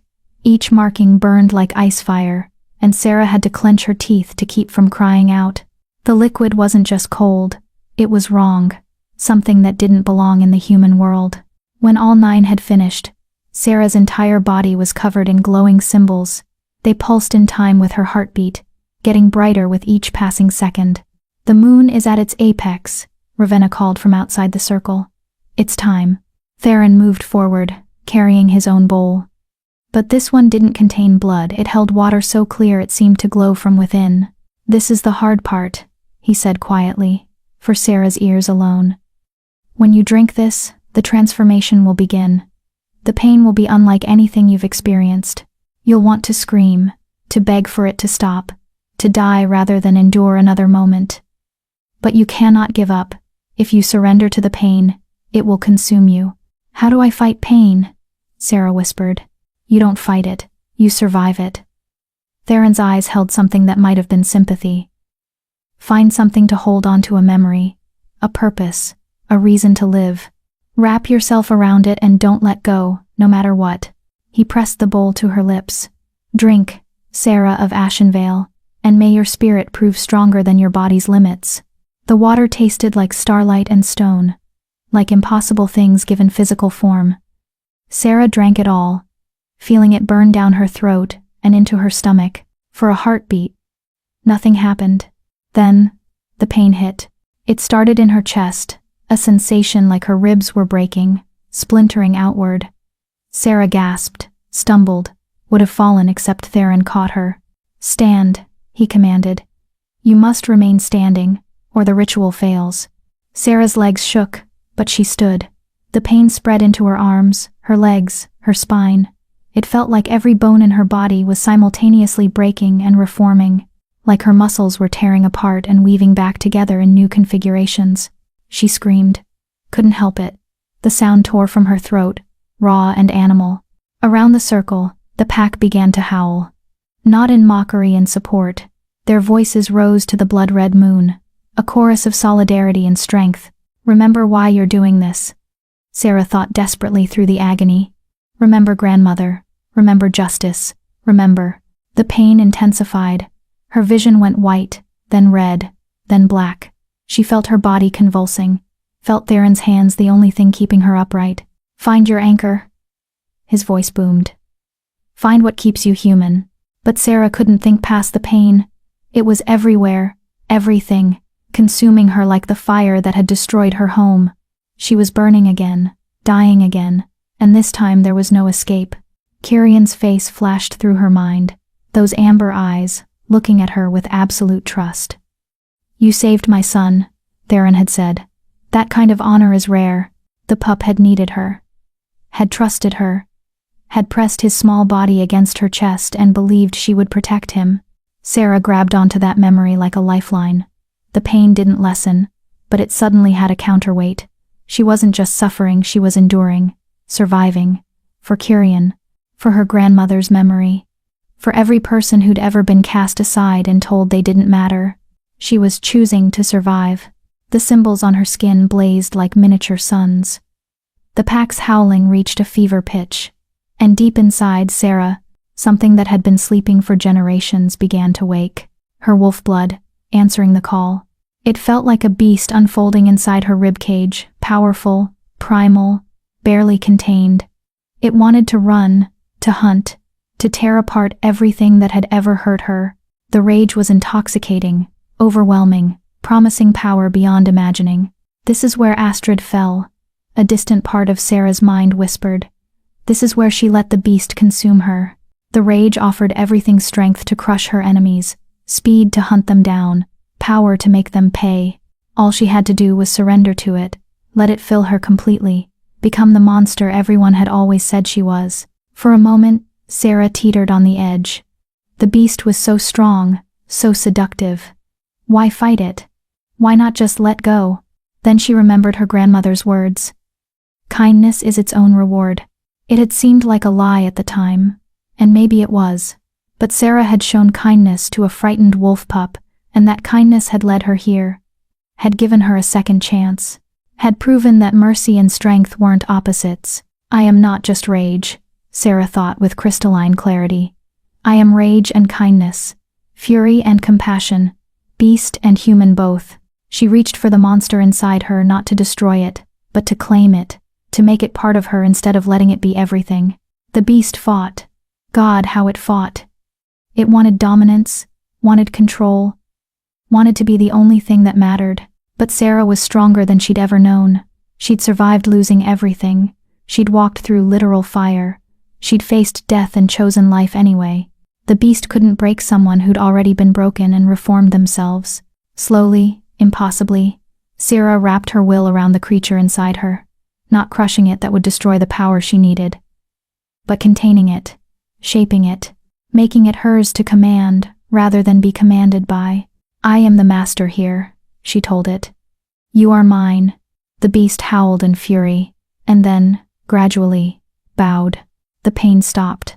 Sarah collapsed to her knees, gasping for air. Her body felt strange, lighter somehow, but also denser, stronger. Every sense was amplified to an almost painful degree. She could hear heartbeats from the watching pack members, could smell the pine sap bleeding from trees hundreds of yards away, could see individual stars in the night sky with perfect clarity.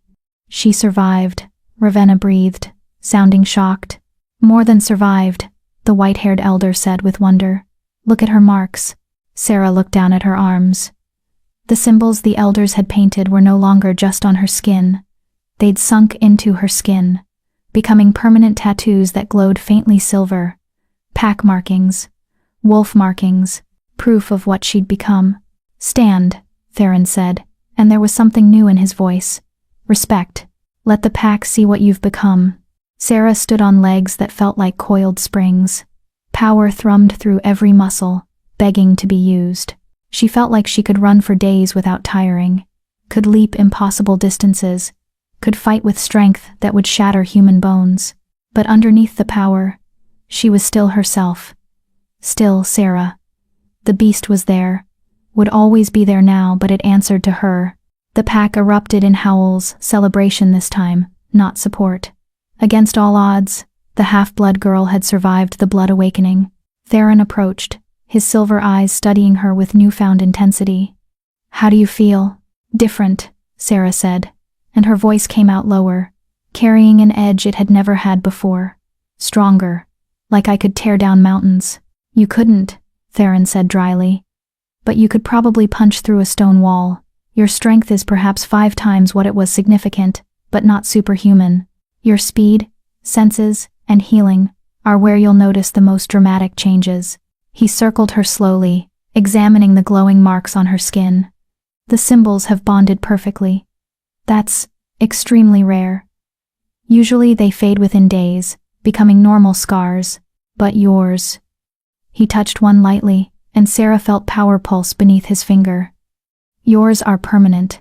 You'll carry pack marks for the rest of your life. How long will that be? 200 years, perhaps more. Ravenna joined them, her copper eyes bright with fascination. The blood awakening extends lifespan significantly.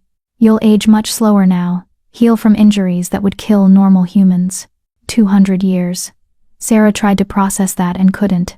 She'd struggled to imagine surviving to next week. Centuries seemed incomprehensible. There's something else, the white-haired elder said, peering at Sarah intently. Her eyes. Sarah touched her face reflexively. What about them? Look at your reflection. Theron gestured to a pool of water at the circle's edge. Sarah knelt beside the still water and gasped. Her face was the same copper hair, sharp cheekbones, familiar features, but her eyes had changed. What had been green now held flecks of amber that glowed faintly in the moonlight. Wolf eyes, staring back at her from a human face. They'll fade to normal in daylight, Ravenna explained. But at night, or when you call on your power, they'll glow. Anyone with supernatural sight will know immediately what you are. What am I? Sarah asked, still staring at her transformed reflection. Something new, Theron said. Something we don't have a name for yet. Not quite human, not quite wolf, a bridge between worlds. He placed his hand on her shoulder, and the gesture felt ceremonial. The Northern Pack recognizes Sarah of Ashenvale as one of our own. She carries our blood, our marks, our protection. Any who harm her answer to me. The assembled pack howled their agreement. The sound was deafening, primal, and it resonated in Sarah's bones like coming home. Now comes the hard part, Theron said when the noise subsided. You have the power you sought. The question is, what will you do with it? Sarah stood, facing the Alpha King and the assembled pack. Her body thrummed with newfound strength, her mind clearer than it had ever been. The rage was still there, would always be there, but it was a controlled burn now instead of a wildfire. I'm going back to Ashenvale, she said. I'm going to face Garrett and everyone who helped him, and I'm going to make them answer for what they've done. Revenge? The scarred elder asked. Justice, Sarah corrected. There's a difference. Is there?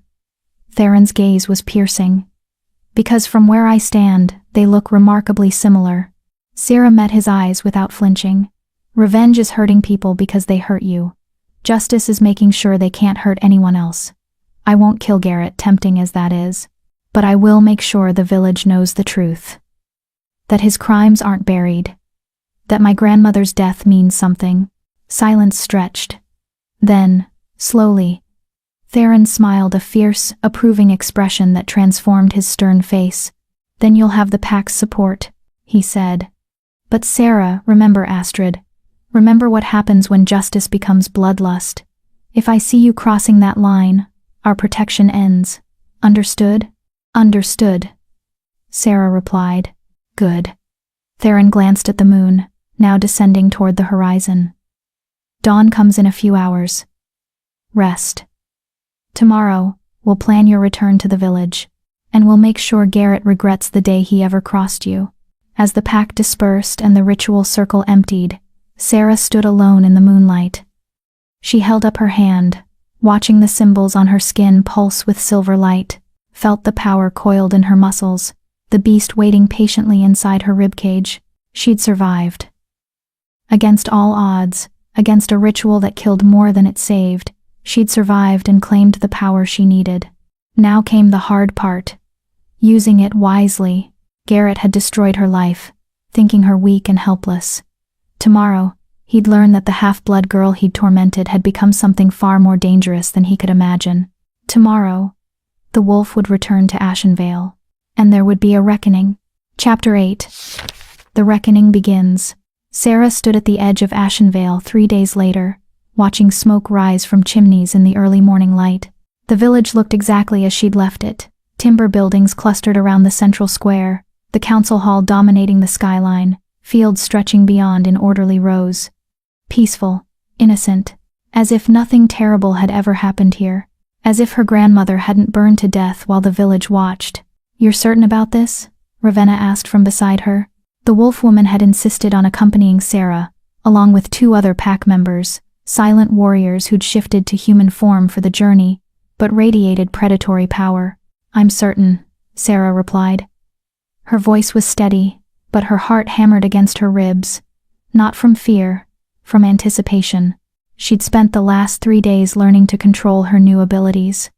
The strength was easy, she just had to remember not to break things accidentally. The speed took more practice, learning to move without overshooting her target or crashing into walls, but the hardest part was controlling the beast inside her. It wanted blood. Specifically, Garrett's blood. Not yet, she told it. Justice first. Then, if he forces our hand, we'll show him what a real monster looks like. The beast settled, content with that promise. Remember the plan, Ravenna said. We go in peacefully. You present your case before the council, give them a chance to make this right, and when they refuse, then we show them why refusing was a mistake. Ravenna's smile was sharp. But we do it, Theron's way, no unnecessary killing, no harming innocents. We're here to prove the pack is better than human cruelty, not worse. Sarah nodded. The plan was sound, even if part of her wanted to skip straight to the confrontation. But Theron had been clear. She represented the Northern Pack now. Her actions reflected on all of them. Build something, not just destroy, he'd told her. Make them want to be better, not just fear what happens if they're not. They entered Ashenvale as the sun crested the eastern hills. People were just beginning their daily routines, opening shops, heading to fields, gathering water from the central well. The first person to see them was old Willem the baker, and his face went white as fresh flour. Sarah? He breathed. But you're supposed to be dead, Sarah supplied. Burned in the fire that destroyed my home? Sorry to disappoint you, Willem. The baker stumbled backward, nearly dropping his breadbasket. Others were noticing now, emerging from homes and shops to stare at the impossible sight of the half-blood girl returned from certain death. And she looked different. Even without calling on her power, Sarah radiated something new. Confidence, strength, an aura that made people instinctively step back and lower their eyes. She's got wolves with her, someone whispered. Gods protect us. She's brought the pack. Fear rippled through the gathering crowd. Sarah could smell it sharp and acrid, making her wolf blood sing with satisfaction. These people had tormented her for years, had stood by while Garrett destroyed her life. Let them be afraid. But she kept her expression calm, neutral. This wasn't about terrorizing innocents. I'm here to speak with the council, Sarah announced, her voice carrying clearly across the square. To present evidence about the fire that killed my grandmother and nearly killed me. I'm not here for violence unless someone gives me reason to be. The crowd parted as Elder Brennan emerged from the council hall, flanked by 2 guards. The old man's face was carefully neutral, but Sarah could see the calculation in his eyes. Sarah of Ashenvale, he said formally. We heard reports you'd perished in the forest fire. We're pleased to see those reports were mistaken. Pleased? Sarah's laugh was bitter. That's an interesting word choice, Elder. Tell me, did the council investigate who started that fire? Brennan's jaw tightened. Forest fires are tragic but natural occurrences. There was nothing natural about that fire. Sarah moved forward, and the crowd scattered before her like leaves. It was set deliberately, in 3 locations simultaneously, designed to trap anyone at my cottage against the cliffs. That takes planning, that takes intent, that takes murder. Murmurs spread through the crowd. Brennan raised his hands for silence. These are serious accusations. Do you have proof? I have testimony. Sarah gestured to Ravenna. The Northern Pack witnessed the fire's aftermath. They can confirm its unnatural pattern. The word of wolves? Brennan's tone dripped with disdain. Forgive me if the council finds that insufficient. Then perhaps you'll find this sufficient. A new voice cut through the tension. Elara pushed through the crowd, her face pale but determined. Behind her, looking miserable but resolute, was Thomas, the blacksmith's son who'd confessed during Sarah's trial. Elara, Brennan's voice carried a warning. You should return home. This doesn't concern. It concerns me directly. Elara's voice shook, but she stood firm. Because I know who started that fire. And I can't stay silent anymore. The crowd erupted in shocked whispers. Sarah's heart began to pound. She'd hoped Elara might speak up, but hadn't dared count on it. Thomas and I have been investigating since the fire, Alara continued, moving to stand beside Sarah. We found evidence witnesses who saw Garrett and 2 of his friends heading toward Sarah's cottage with oil and torches the day of the fire. We found the remains of accelerant at 3 different ignition points, exactly as Sarah described. She pulled a bundle of papers from her cloak. Statements from witnesses. Analysis of the burn patterns. Everything needed to prove this was deliberate arson. Brennan's face had gone from neutral to thunderous. You dare accuse the mayor's son? I accuse a murderer. Alara's voice cracked with emotion. He killed Miriam. He nearly killed Sarah. And he threatened to kill me if I spoke up. I'm done being afraid of him. As am I, Thomas added, stepping forward. Garrett has terrorized this village for years, and we've all been too afraid of his father's power to stop him. But enough is enough. Sarah deserves justice, and by the gods, we're going to help her get it. Sarah stared at them both, something tight and painful loosening in her chest. They'd risked everything to stand with her. After everything that had happened, they'd chosen truth over safety. Touching, a cold voice said from the council hall entrance, but ultimately pointless. Garrett descended the steps, flanked by his father, Mayor Aldrich, a portly man with cold eyes and a politician's smile. Garrett himself looked remarkably unconcerned, almost amused by the accusations. Sarah, he drawled. I'm amazed you survived, though I can't say I'm pleased to see you've brought. What are these? Forest creatures? Attack dogs? His gaze swept dismissively over Ravenna and the pack warriors. How desperate you must be to seek help from animals. The beast inside Sarah roared, demanding she tear out his throat. Her hands clenched into fists, and she felt her fingernails sharpen into claws. Not yet, she told herself. Let him condemn himself first. I brought witnesses, Sarah said evenly. And I brought protection. Since the last time I trusted Ashenvale's justice, I nearly died for it. Yes, about that. Mayor Aldrich stepped forward, his expression oozing false sympathy. The fire was indeed tragic. But as Elder Brennan said, forest fires are natural occurrences. I'm afraid without concrete proof that my son was involved. We have proof. Alara thrust the papers forward. Witness statements, physical evidence. From unreliable sources. Aldrich waved dismissively. Common folk with grudges. Opportunists seeking to profit from tragedy. The council cannot act on such flimsy. Then let me provide proof, even you can't dismiss. Sarah's voice cut through his words like a blade.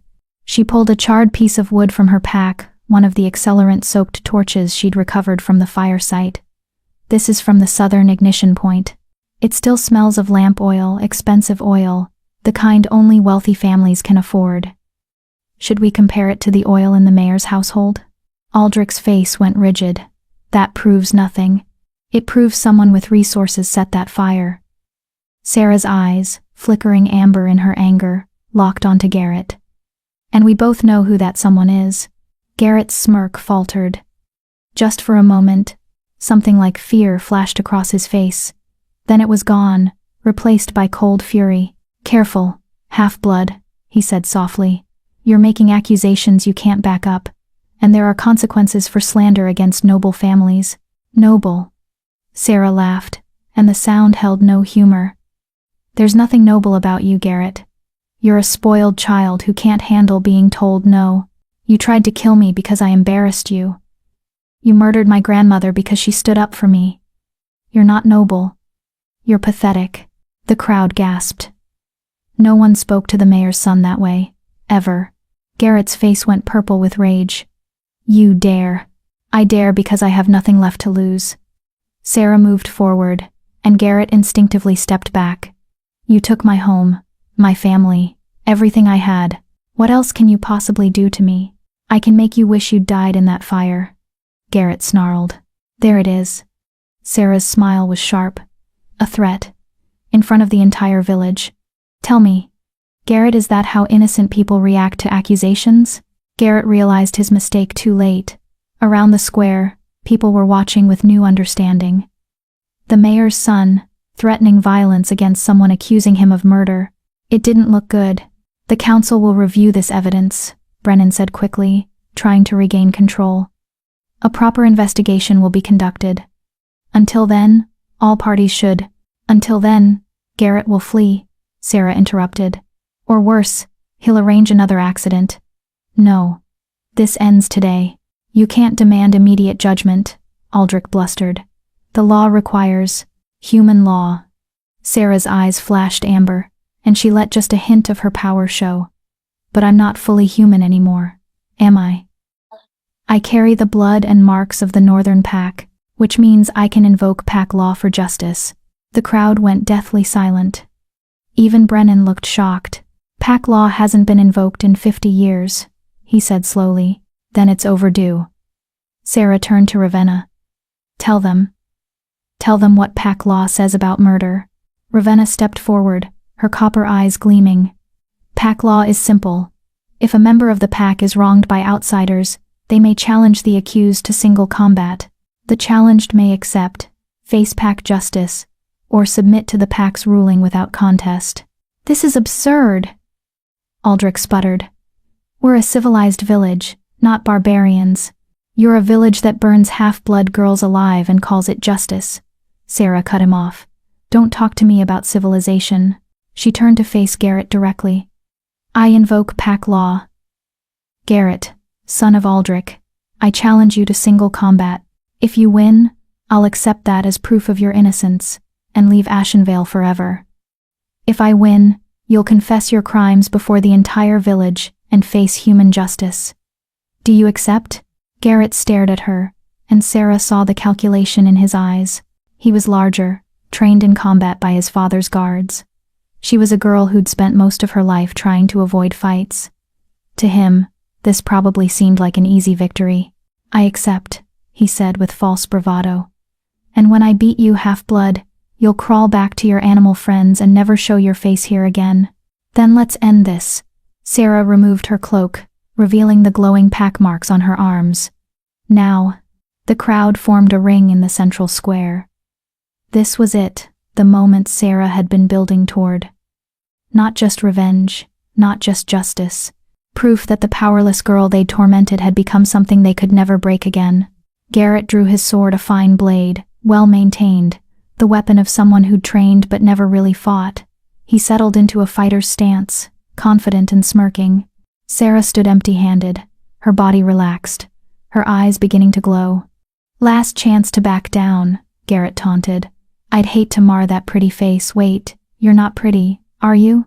Just another plain half-blood about to learn her place. Sarah smiled, and it was nothing human. Come find out. Garrett lunged, and Sarah showed him exactly what happens when you underestimate a wolf. Chapter 9. The Wolf's Justice.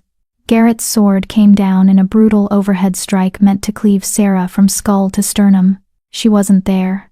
Sarah moved with speed that made the watching crowd gasp, one moment standing still, the next 6 feet to the left. Garrett's blade bit into empty cobblestones, sending sparks flying. Too slow, Sarah said quietly. Garrett snarled and spun, slashing horizontally. But Sarah was already moving again, flowing around the attack like water. She didn't even look like she was trying, just walking casually while Garrett exhausted himself chasing her shadow. Stand still and fight, Garrett roared, frustration cracking his composure. Why? Sarah tilted her head, her amber eyes gleaming. You wanted to prove your innocence through combat. So far, all you're proving is that you can't land a single hit, the crowd murmured. Some faces showed shock, others satisfaction. They were watching the golden boy, the mayor's son who'd never faced consequences, being toyed with by a girl he'd tried to murder. Garrett's face went crimson. He charged like a bull, sword raised, all technique abandoned in favor of brute force. Now, the beast inside Sarah whispered. Show them. Sarah stopped dodging. She met Garrett's charge head-on, catching his descending blade with her bare hands. The crowd screamed. Metal should have sliced through flesh and bone.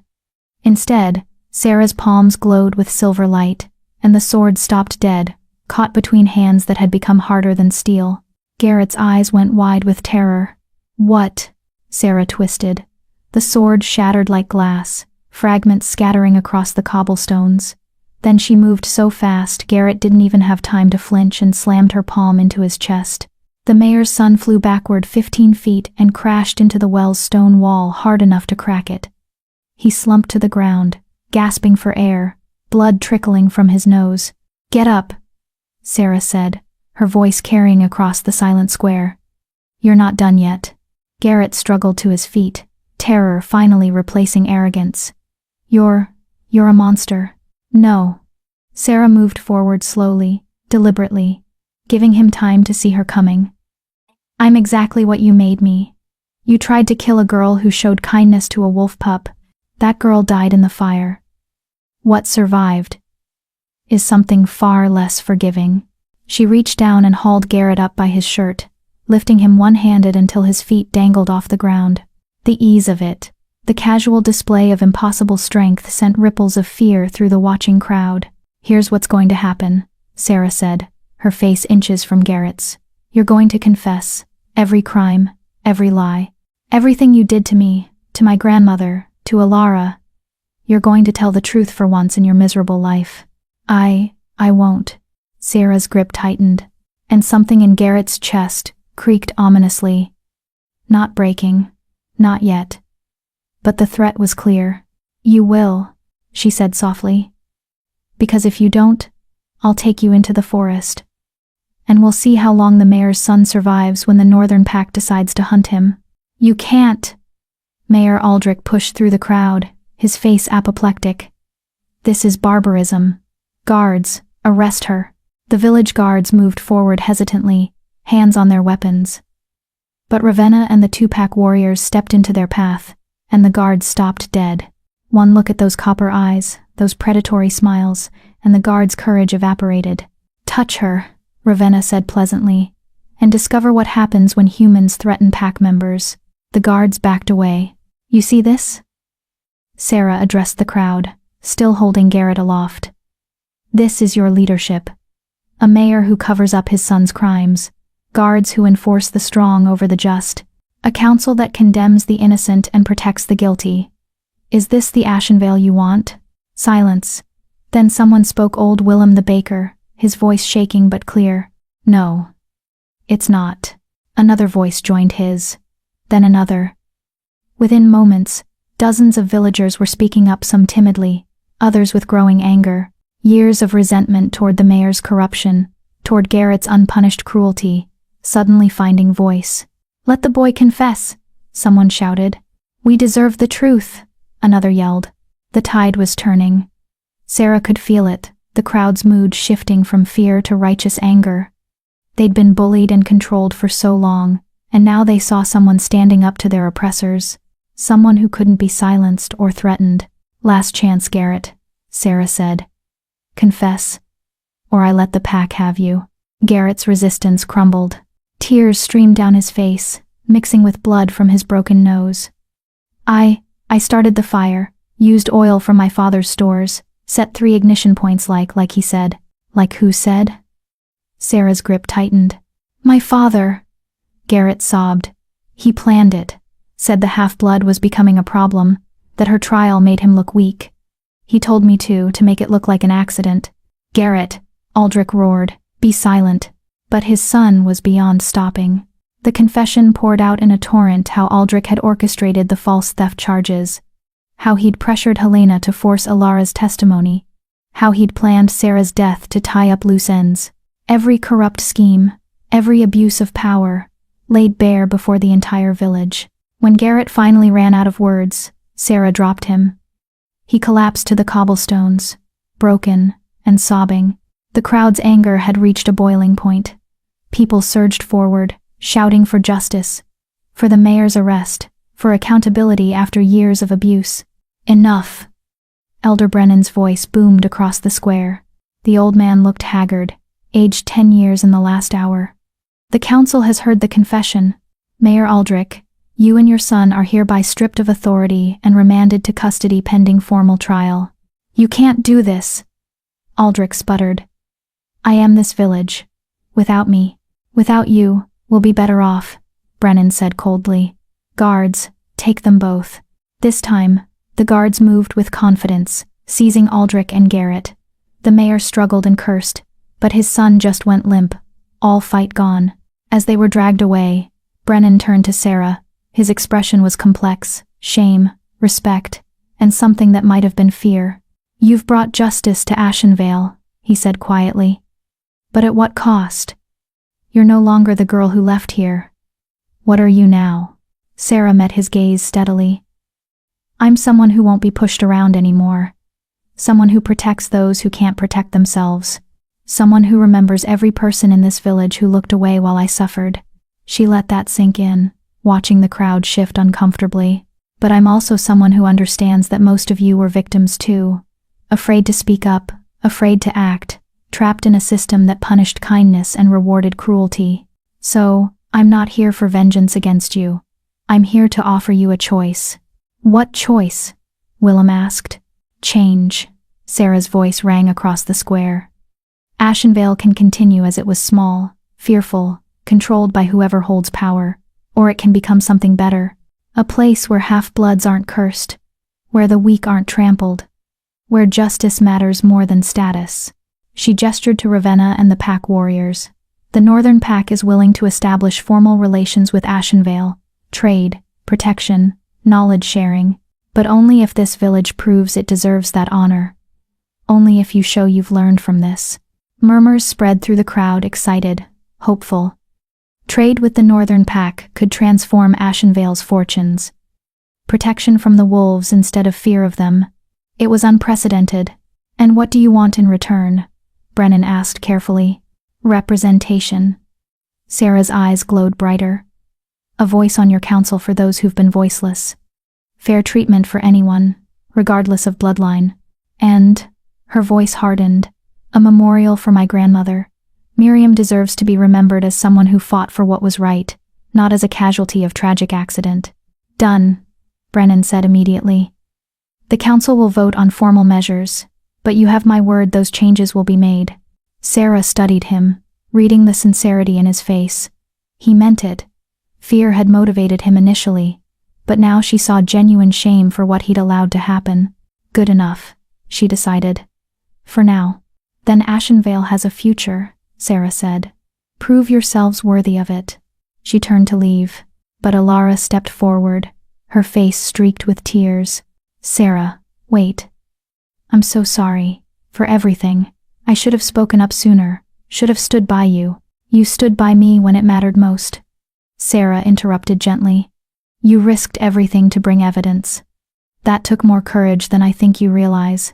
But your grandmother died knowing I was safe, died knowing I'd survive to fight another day." Sarah's throat tightened with grief, but she kept her voice steady. "I can't bring her back, but I can make sure her death meant something. That's what I'm doing here."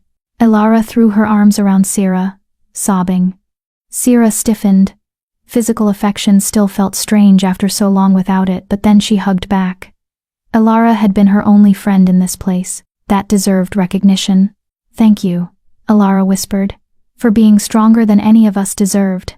Thomas approached next, his expression solemn. "For what it's worth, I'm sorry too. I was a coward for too long." "You found your courage eventually," Sarah said. "That's more than most people manage." As more villagers approached, some to apologize, others to thank her, many just to stare at what she'd become, Sarah felt the weight of it all settling on her shoulders. She'd won. She'd gotten justice for her grandmother, exposed Garrett and Aldrich's crimes, forced change in a village that desperately needed it. So why did she feel so hollow? Because revenge is empty, Theron's words echoed in her mind. Without purpose beyond it. She'd destroyed her enemies, yes. But what came next? She couldn't stay in Ashenvale, too many memories, too much pain. But she couldn't return to the Northern Pack either, not permanently. She was caught between worlds, belonging fully to neither. As if sensing her thoughts, Ravenna appeared at her side. "How do you feel?" "Lost," Sarah admitted quietly. "I got what I came for. But now I don't know what I'm supposed to do." "Oh, then perhaps it's time to stop doing what you're supposed to do," Ravenna said with a slight smile. "And start doing what you want to do." "What if I don't know what I want?" "Then you figure it out." Ravenna's hand found Sarah's shoulder. "You're young, powerful, and free from the obligations that bound you. That's terrifying, yes, but it's also an opportunity. Not many people get the chance to decide who they want to become. Sarah looked across the square at the village that had tormented her, now looking at her with new respect. At Ilara and Thomas, trying to make amends. At Elder Brennan, already organizing the council to implement changes. She'd broken the system that had broken her, forced accountability, created space for something better to grow. That's worth something, she thought. That matters. Come on, Ravenna said. Let's go home. Theron will want to hear how his newest pack member handled her first real challenge. Home, the Northern Pack compound, with its ancient stones and fierce loyalty and acceptance of what she'd become. It wasn't where she'd been born. But maybe, just maybe, it was where she belonged. Sarah took one last look at Ashenvale, committing it to memory. The village of her childhood, the place of her greatest pain and now her greatest triumph. Then she turned away and walked toward the forest, toward the pack, toward whatever future waited for her. Behind her, the village began the long process of rebuilding itself into something better. And ahead of her, somewhere in the ancient woods, a wolf pup waited to greet the woman who'd saved his life and, in doing so, saved her own. The half-blood girl was gone. The wolf-marked warrior walked on. Chapter 10. The Wolf's Promise. 6 months later, the world looked different. Sarah stood at the summit stone, watching the sun rise over the Northern Pack's territory. The view never got old, endless forest stretching to distant mountains, morning mist clinging to valleys, the pristine beauty of a land untouched by human corruption. She'd changed in those 6 months, not just physically, though her body had grown stronger, more defined from constant training. But internally, the rage that had driven her through the blood awakening had settled into something more sustainable, a quiet determination to be better than those who'd wronged her. Footsteps approached from behind.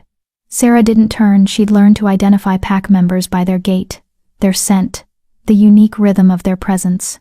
"Kyrian," she said with a smile. "You're up early."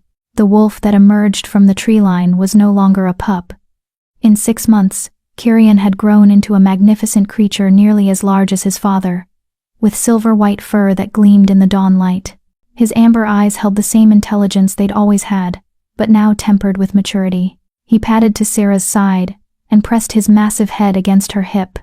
She scratched behind his ears, marveling, as she always did, at the trust he showed her. "Father wants to see you." Kyrian's voice whispered directly into her mind. The pack's mental communication had taken Sarah months to master, but now it felt as natural as speaking. Did he say why? He said, "It's time." Time. Sarah knew what that meant. For 6 months she'd been training, learning, growing into her new abilities. But she'd also been avoiding a decision: what came next. She couldn't stay with the pack forever, living in comfortable limbo. Eventually, she'd have to choose a path forward. "All right," Sarah said, giving Kyrian one last scratch. "Let's not keep the Alpha King waiting." They walked through the compound together, the wolf and the half-blood woman who'd saved his life. Pack members they passed nodded respectfully. Sarah had earned her place here through action, not bloodline. They respected that. Theron's den had become familiar territory.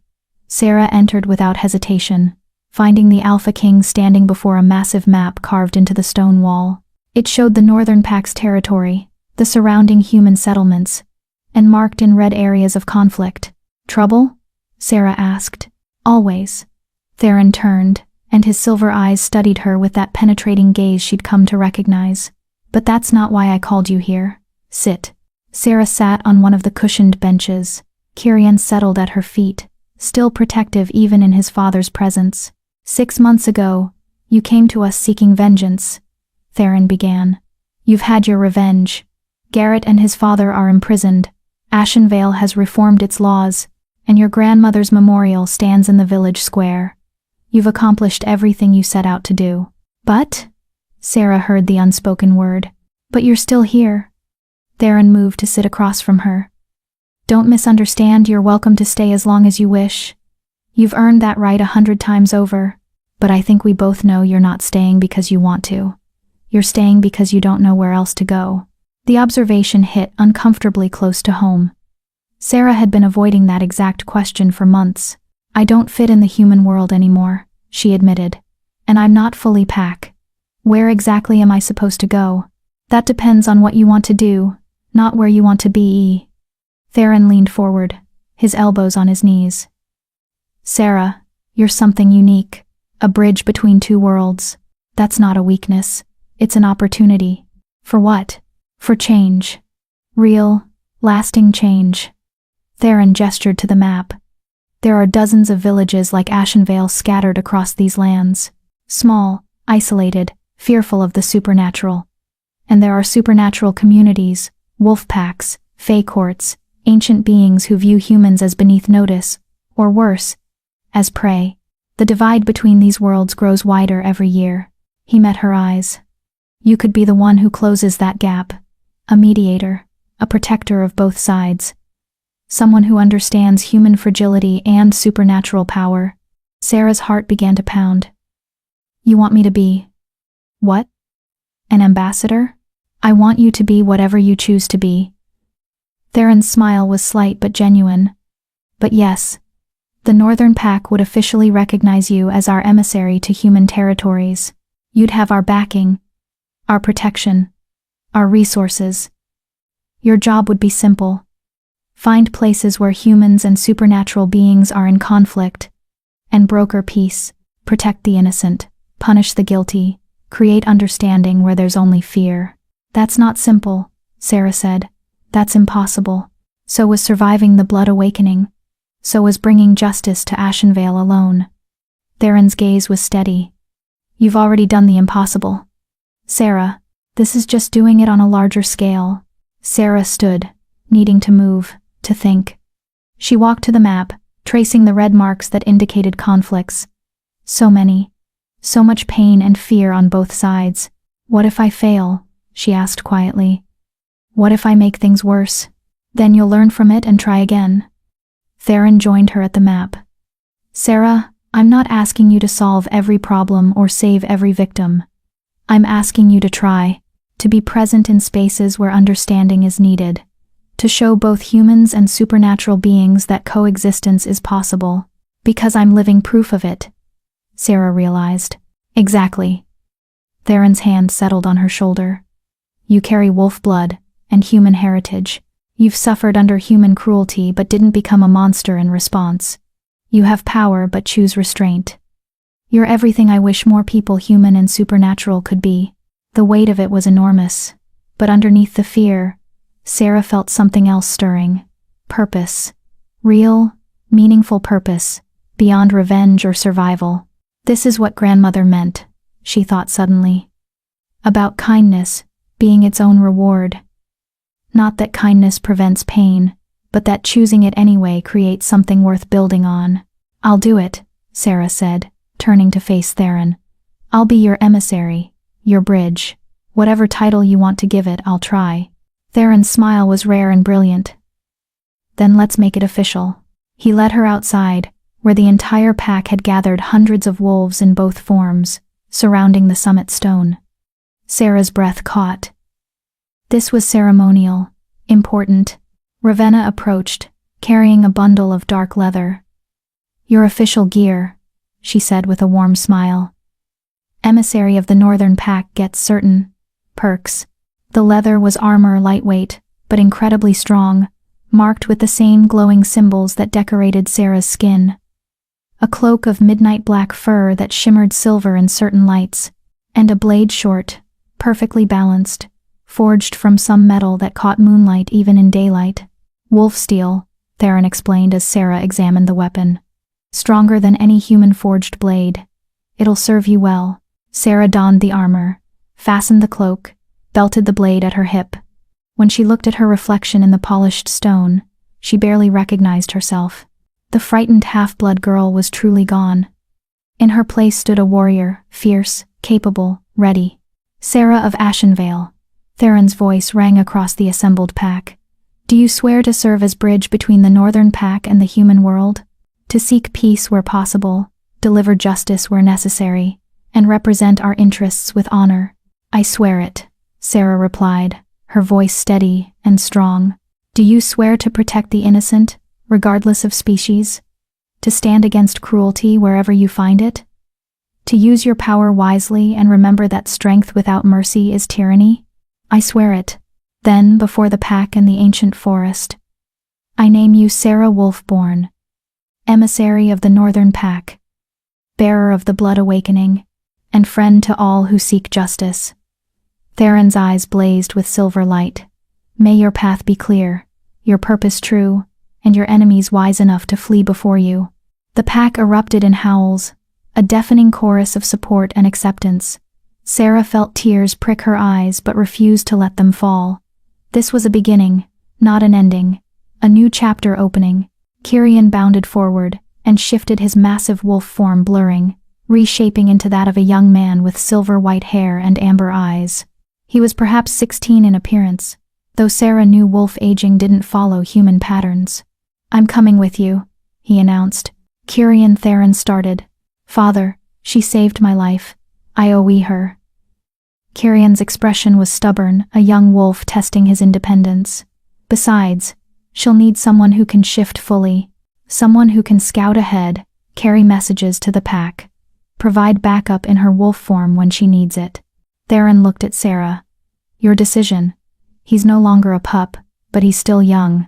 Taking him means being responsible for his safety. Sarah studied Kyrian, the boy who'd been a frightened pup 6 months ago, who'd grown into something brave and loyal. Having him along would complicate things, yes, but it would also mean having someone she trusted absolutely at her back.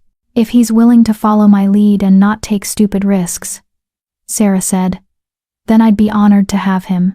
Kyrian's grin was pure joy. I promise, no stupid risks. Well, no unnecessary stupid risks.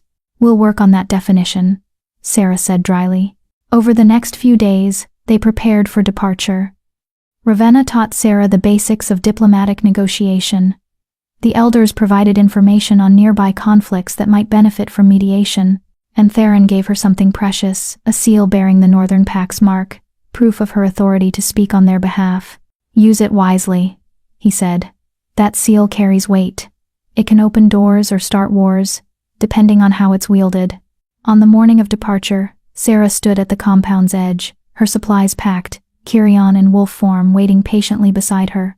The pack had gathered to see them off, a tradition for those embarking on significant journeys. Ravenna hugged her fiercely. Come back sometimes. You'll always have a home here. I will, Sarah promised. Theron approached last. For a moment, they simply looked at each other, the ancient Alpha King and the half-blood girl he'd saved. So much had changed between that first desperate meeting and now. Thank you, Sarah said quietly, for giving me a chance when you had no reason to. You earned every chance I gave you. Theron's hand settled on her shoulder. Sarah, remember that power is a tool, not a solution. The real work you'll be doing isn't about strength. It's about understanding, about seeing the humanity in both humans and beasts. I'll remember. Good. His smile was slight but warm. Now go. Show the world what happens when someone refuses to be broken by cruelty. Show them that kindness and strength aren't opposites, they're partners. Sarah nodded, unable to speak past the lump in her throat. Then she turned and walked toward the forest, Kyrian at her side, the dawn sun painting the sky in shades of gold and crimson. Behind her, the pack howled not goodbye, but see you again. The sound followed her into the trees, a promise that she'd never truly be alone. 3 weeks later, Sarah stood at the edge of another village, Millbrook, a settlement plagued by mysterious disappearances blamed on forest monsters. She'd investigated, found the truth, not monsters, but a desperate Fey court whose land had been poisoned by human mining operations. They'd been stealing people to force negotiations. Both sides were wrong. Both sides were suffering. Both sides needed someone to bridge the gap. This is it, Sarah thought, adjusting her cloak. This is what I do now. Kyrian, in human form beside her, grinned. Ready to terrify some humans and lecture some Fey? That's not how I'd phrase it, but essentially yes. Sarah's eyes gleamed amber in the fading light. Let's go build some bridges. They walked into Millbrook together, the wolf-marked emissary and her shape-shifting guardian. Some villagers screamed. Others reached for weapons, But a precious few, looked at Sarah's official bearing, her confident stance, and chose to listen instead of fight. "I'm Sarah Wolfborn, emissary of the Northern Pack," she announced to the gathering crowd. "I'm here about your missing people, and I'm here to tell you that the solution isn't more violence, it's understanding.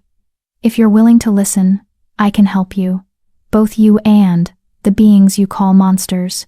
An old woman stepped forward, reminded Sarah painfully of her grandmother. "Can you bring back those who were taken?"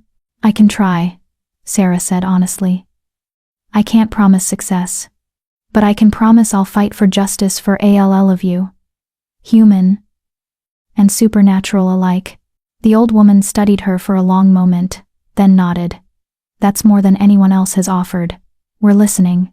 As Sarah began explaining the situation, the poisoned land, the desperate Fae, the need for compromise, she felt something settle in her chest. This was right. This was what she was meant to do. Not revenge, not destruction, but building slowly, painfully, one bridge at a time, a world where the powerful protected the weak instead of exploiting them, where half-blood girls weren't cursed, where frightened wolf pups could be saved, where kindness mattered as much as strength. Her grandmother had been right after all. Kindness was its own reward, not because it prevented suffering, but because choosing it anyway created something worth fighting for. Sarah smiled, her amber eyes bright with purpose. The half-blood girl had died in flames. The wolf's emissary had risen from the ashes. And her work, her real work, was just beginning. Epilogue. 1 year later, Elder Brennan of Ashenvale opened the envelope with trembling hands. The seal, a silver wolf's head, marked it as official correspondence from the Northern Pack. Such letters came rarely, and each one had changed the village in profound ways. Inside was a brief message in Sarah's distinctive handwriting. "Elder Brennan, the peace between Ashenvale and the Northern Pack continues to benefit both parties. Your reforms have been noted and appreciated. The memorial to my grandmother stands as a reminder that even small villages can choose justice over convenience. I write to inform you that I've successfully mediated disputes in 7 villages across the Northern Territories. 3 Fae courts have agreed to formal non-aggression pacts with human settlements.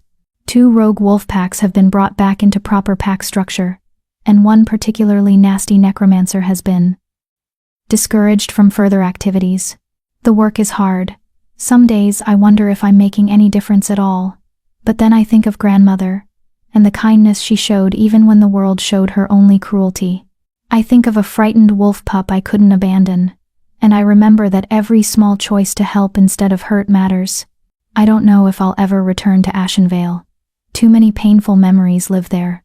But I want you to know that I forgive the village for what it took from me, not because you deserve forgiveness, but because carrying that hatred would make me into the monster you once feared I was. Use your second chance wisely, Ashenvale. Not everyone gets one. With respect. Sarah Wolfborn, emissary of the Northern Pack." Brennan set down the letter with shaking hands. Around him, the council hall bore evidence of the changes Sarah had forced upon them: new laws protecting the vulnerable, seats reserved for previously excluded voices, a justice system that actually sought truth instead of convenience. Outside, her grandmother's memorial stood in the village square, a simple stone bearing Miriam's name and the words, "She taught that kindness matters, even when the world forgets. Let us remember." Children played around it now, laughing and free. Some of them were half-bloods, or children of mixed heritage, or simply different in ways that once would have made them targets. They played without fear, because one girl had refused to stay broken. Brennan smiled through his tears. Some debts could never be repaid, but they could be honored. Ashenvale would honor Sarah's sacrifice by becoming the village it should have been all along, one where the grandmother's lesson lived on, where kindness wasn't just a platitude but a practice, where every child learned that strength meant protecting the weak, not exploiting them, where being different wasn't a curse. It was just being